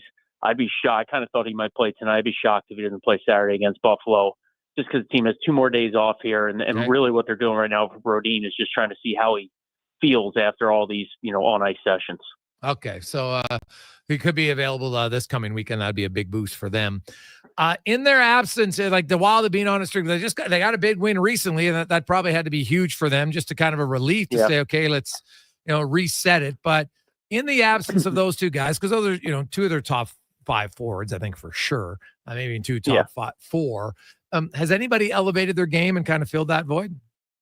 Yeah, Freddie Gaudreau's been great. 2 years ago, he had a career best 19 goals. Last year, he got hurt the second game of the year and quite honestly was never the same player. This year, right now, 15 goals, 15 assists, and he's been scoring more recently. So he's been a guy that has certainly eaten up the extra ice time and produced. Ryan Hartman coming off the 8-game suspension, I believe has points in 5 points in the 7 games he's been back. He had a goal and assist in the win over the Kings on Monday night. So he's been a guy, again, that can play center, can play wing. And without a guy like Eriksson-Ek in the lineup, they need him to play center. So he's kind of filled that void. So it's been, kind of a good spot, good timing to get Hartman back off that long suspension. So those 2 guys certainly come in front of mind. Marcus Foligno's had a great season. I mean, he's not a big goal guy, but I just think what he brings leadership-wise, physicality, pretty much durable, although he'll miss his second straight game now tonight. So for Minnesota, they're just looking for anybody really to step up and produce and just grind it out defensively. This is a team right now, Jason, that's got to try to win every game 2-1. They know it, they're embracing it, and that's kind of been their approach. The Wild, a lot of it Kaprizov, obviously. The Brodin, I agree with you. It's probably an underrated injury that maybe outside of Minnesota people don't understand how good he has been. And with his absence, to me, not a huge surprise that, the numbers went down a bit. Now, Gustafsson was having an unreal start. He was in like the Vezina Trophy candidate for a long time, and then his numbers have come back down a little bit. How much is him? How much of is it the team defense? I think it's probably just more the lack of horses. Like even John Hines today, just chatting with the broadcasters, and we talk, Brodin's name comes up, and I was asking about, exiting out and making plays out of your own zone. And he called Brodin, the human breakout. Like when you have a guy like that eats up all those minutes and just can skate you out of trouble, obviously you spend less time in your D zone, you're giving up less scoring chances. You guys know the deal. So I think it's just more the personnel right now. They're asking guys like Bogosian and Merrill and Declan Chisholm to play more minutes. Brock Faber has played the second most minutes of any player that was in the Four Nations face-off other than Zach Werenski. And he's like behind him by about 20 seconds a game since the Four Nations break. So they're asking a lot of their 6D. And really, I think that's just been harder than on the goaltenders. But with that said, the Wild are still top, I think 6 in the league right now in save percentage. Fleury's had a really good year in his swan song, and Gustafsson has had some hiccups, but he's got 26 wins. He's got a 2.57, 915 save percentage. If you had told me start of the year or any Wild fan start of the year, hey, you're going to get this from Gustafsson, I think they would have signed up for it. It's been a nice kind of bounce back year for him as well after really being so good 2 years ago and then dropping down a bit and kind of going back to that median level a year ago. Any chance Fleury has a change of heart and comes back for another year? Man, I'll tell you what, it's a great question. He's kind of been getting asked it a lot lately because, the end is near and he's been playing so well.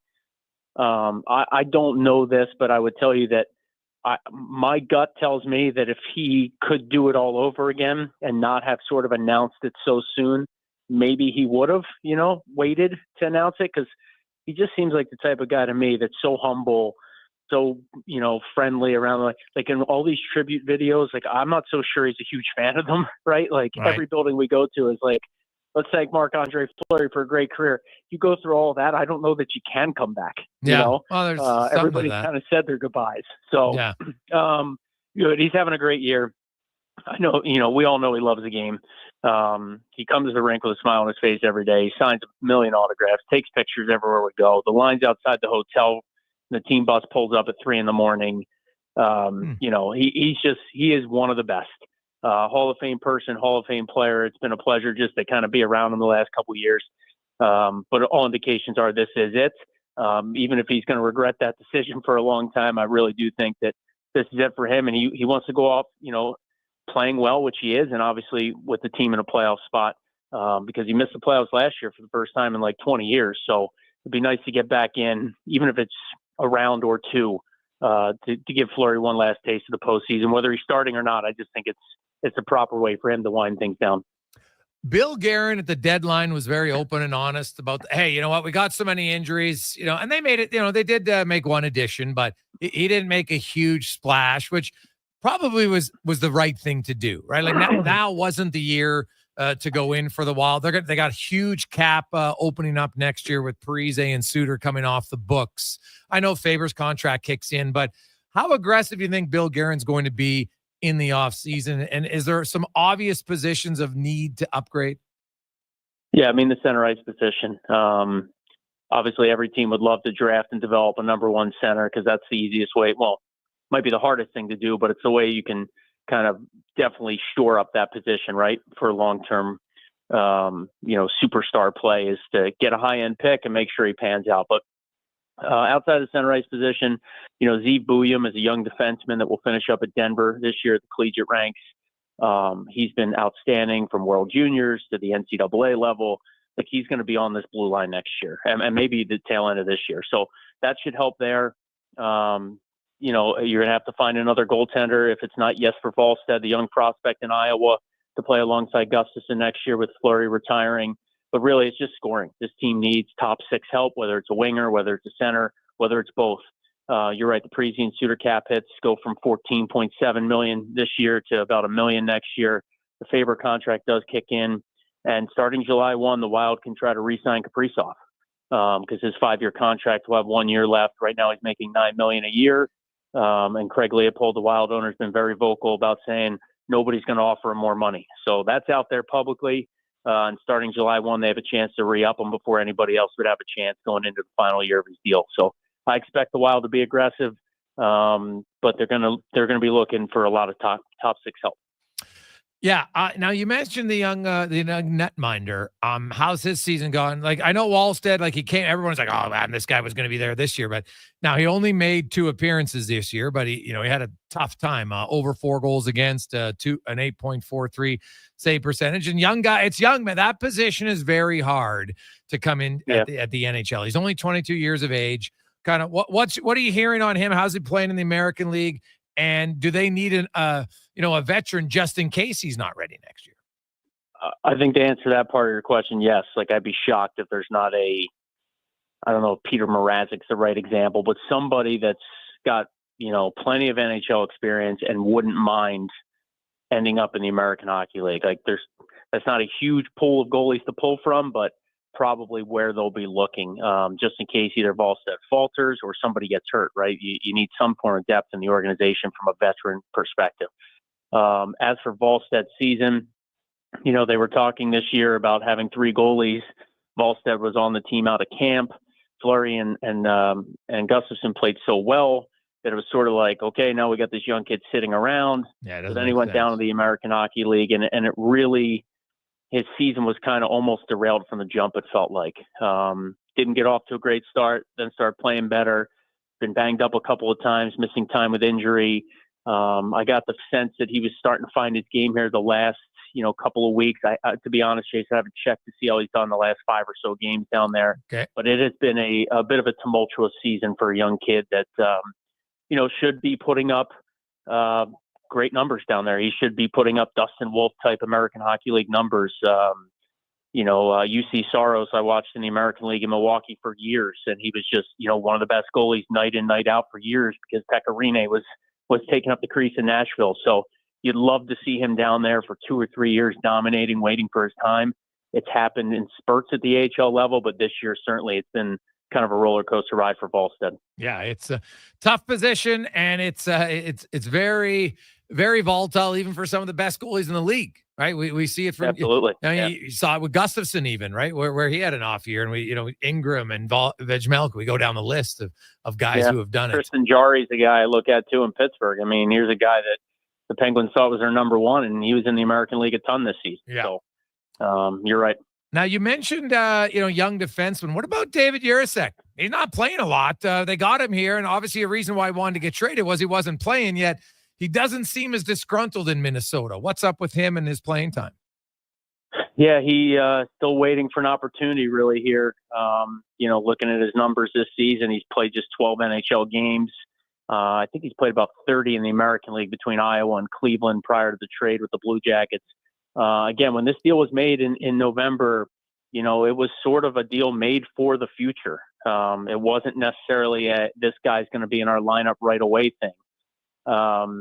In the process, in addition to the picks the Wild gave up, they also moved on from Damon Hunt, who I think the Wild would tell you, NHL ready. So if Juracek's not necessarily NHL ready now, again, it was more of a long-term vision move.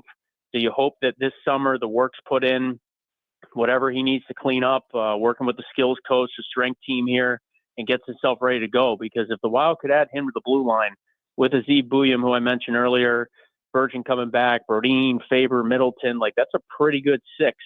And that's not including anybody else, right? Any other veteran guys like a Bogosian that could be back and things like that. So it could really work out for Minnesota, but I think, again, it was more of a long-term move. He's basically just been getting bag skated up here and trying to stay ready if an opportunity presents itself. Hopefully he continues to be a good soldier and realizes that it's just part of the process for a lot of young defensemen. And he's no different. Really great rundown, man. We appreciate it. Joe, enjoy the game tonight. We'll talk to you again soon. Might be seeing you in the playoffs. We'll look forward to that very much. Thanks, Jason. There you go. That's Joe O'Donnell, voice of the Wild, who, if the Oilers can, they're 2 back of Vegas. If they can win the division, then Minnesota will most likely be the first round opponent. They're kind of locked in that the number 1 wild card spot, not officially, of course, but you just look at the gap that they have. They got a big win a few nights ago.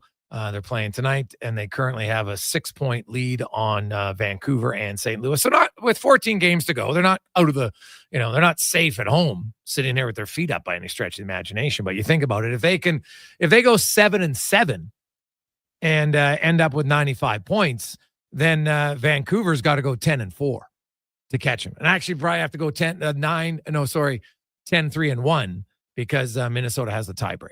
So that's why, at 6 points late in the year, if you're just a 500 team, then it's really hard to catch you. We'll take a quick break. We'll come back. Jason Gregor, Connor Halley, Sports 1440, Oilers Nation, YouTube, Facebook, and X. We got a lot of texts to get to. 833-401-1440 in our E-Well inbox. In 1973, deep in the basement of an Edmonton family home, an elite team of specialized forces came together to form Action Electrical. Action Electrical Divisions, assemble. Projects team reporting. Service team reporting. Testing team reporting. Energy Team reporting. Supercharged with skills in their electrical fields and grounded by strong family values. Facing an electrical menace? Call on the men and women of Action. Operating throughout Alberta at actionelectrical.net. At Papa John's, you get your everyday favorites for just $9.99 each when you order 2 or more items from the Papa Pairings menu. When you order more, you save more. Choose from medium one-topping pizzas, boneless wings, papadillas, breadsticks, cheese sticks, and desserts. It's easy to order all your favorites when they're just $9.99 each. So the next time your friends come over to eat your food, check out the Papa Pairings menu to save. Better ingredients, better pizza. Papa John's. Nuge's Nuggets. This is Nuge's Nuggets, brought to you by Legacy Heating and Cooling. What nugget of heating and cooling advice does Nuge have today? You can save a lot of money by bundling your new furnace and AC with Legacy. It's kind of like saving money on an endorsement by bundling me, Ryan Nugent-Hopkins, with someone like, Zachary Martin Hyman. Thanks for suggesting me, Nuge. Get no payments and no interest for 1 year on your new AC and furnace from Legacy Heating and Cooling. Proud sponsor of Nuge's Nuggets. Volvo Cars Edmonton invites you to their biggest sale of the year. The March showroom event is on now. Lease or finance a 2025 XC60 plug-in hybrid from 1.99% and save $3,500. Lease a 2025 XC90 plug-in hybrid from 1.49% and save $5,500. Lease or finance a 2024 XC40 plug-in hybrid from 0.49% and save $2,500. Don't miss the March showroom event at Volvo Cars Edmonton. Great vehicles, better service. Only at VolvoCarsEdmonton.com.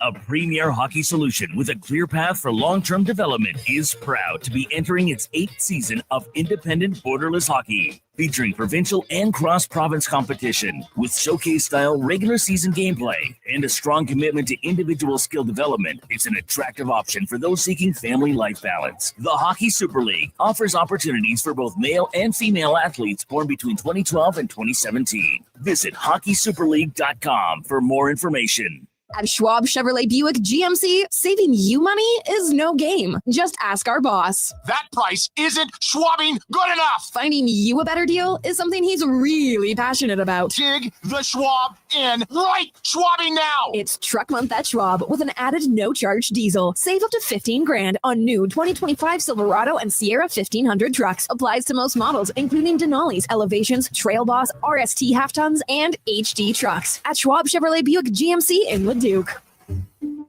Don't settle for being on the rate of last resort if you don't have to be. Check your most recent electricity bill.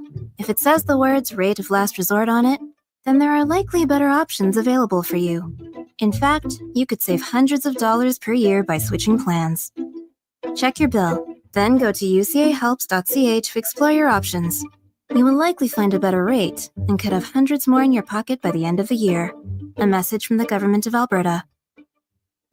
Hey, Gary, is that your dad? No, this is Evan, the new sales rep I hired. Oh. First impressions matter, but when hair loss takes over, it can feel like you're not being seen for the maverick you truly are.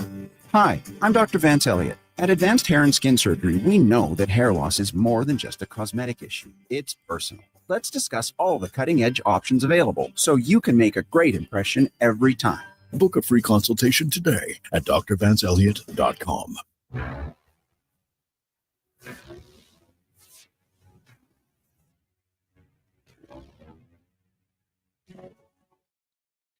Portions of this hour brought to you by Action Electrical. They're the most diversified electrical contractor in Alberta with 4 divisions in project, service tag, and solar for commercial or residential. Contact them today at actionelectrical.net. The Jason Gregor Show, the best of Edmonton sports talk and beyond. This is Sports 1440. Presented by PlayAlberta.ca, Alberta's only regulated online gambling website.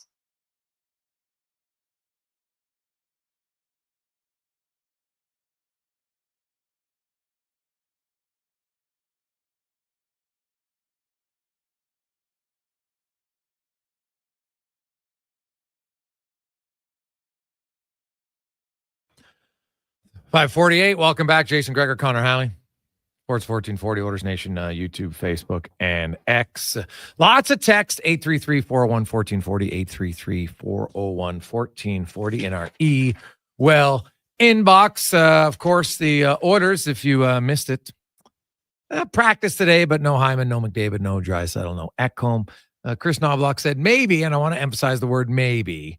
Two of those guys might not be available tomorrow. There'll be game time decisions, so might have a better sense tomorrow, although it might just be an optional skate in the morning, which could have not a lot of guys on the ice. So you might not know for sure until game time, to be honest. So you'll be going to the game, but hey, you'll be pretty excited. It's the Jets, it's the Oilers. If I had to guess, I could see maybe one of those guys being out. I think the majority of them are in, and the Oilers will be ready to roll. Let's get some text. Hey, Gregor, what's your guess on Kaprizov's next deal? Carey is scoffed at $12 million from the Juice. Well, let's look at the organization, and if you look at Kaprizov's numbers, like injury, of course, this year has really hurt him. There's no doubt, right? But if you just look at like the last 3 seasons, Kaprizov is one of only 6 players in the NHL who's 1.25 points per game or higher. You got McDavid, McKinnon, Kucherov, Draisaitl, Pasternak. So Pasternak's the lowest at 11.5 out of them? Well, no, I guess Kucherov. His new deal hasn't kicked in yet, but so yeah, I could see 12 million. Mikko Rantanen just got 12 million, and guess what he is? He's a 1.24 point per game player, and he played a lot of the time with McKinnon. Now Kaprizov has missed 50 games in that time compared to Rantanen. So that's probably the one negative on him, is being a little bit injury prone. Right? The last 2 seasons he's up to 1.32 points per game, so he's 5th behind Draisaitl, McDavid, McKinnon, and Kucherov. So I think when you look at the team, you look at who he's playing with, how important he is to that team. Yeah, I think he's probably going to get 12 mil. Lots of other teams would jump up to pay him 12 mil. So yeah, I think he will 12 mil is a very reasonable number. Might even get a little bit higher than that, just because he's kind of their go-to guy on that team. No question. Hey, Gregor, who would you rather face? The Wild with a healthy Kaprizov or the Kings? Well, how healthy is he going to be? Eriksson Ek, he's pretty good. That's actually a really good question. I don't like Minnesota's defense core. Good. I might prefer to face them in the playoffs though than LA. But that might be part of me saying, hey, I've seen the Kings. I think the Oilers can beat the Kings. I just don't think LA's a good matchup. Now, 5-on-5, they've been pretty even. The difference is the Oilers power play, the Kings just can't solve it. And then the Kings penalty kill's brutal, and the Kings power play has been meh against the Oilers. So how much of a factor does that come into play here? Have the Kings been able to figure it out? Like, they've had 3 years and it didn't get any better. So I don't know if there's something. Now they try to get aggressive. They'll say, hey, okay, we'll do what Florida did. Okay, maybe that's for, look at this season. I know people say, wow, the Oilers power play isn't as good. And I'm like, you might want to maybe rethink that. You know what their power play was last year? 26.4%. You know what it is this year? 25.6. It ain't much different, right? That's 1 goal difference at this point of the season. So now they get way fewer power plays. So if that trend continues, then, if you're concerned about LA and how they play 5-on-5, I think that's a valid concern, right? Because the Kings they're pretty good 5-on-5. Second fewest goals in the league, 5-on-5 against, that is. They're 105. While the Oilers are down at 141. So pretty big difference. Goals against 5-on-5. Now goals for 5-on-5. The Oilers come in. They're 6th at 147.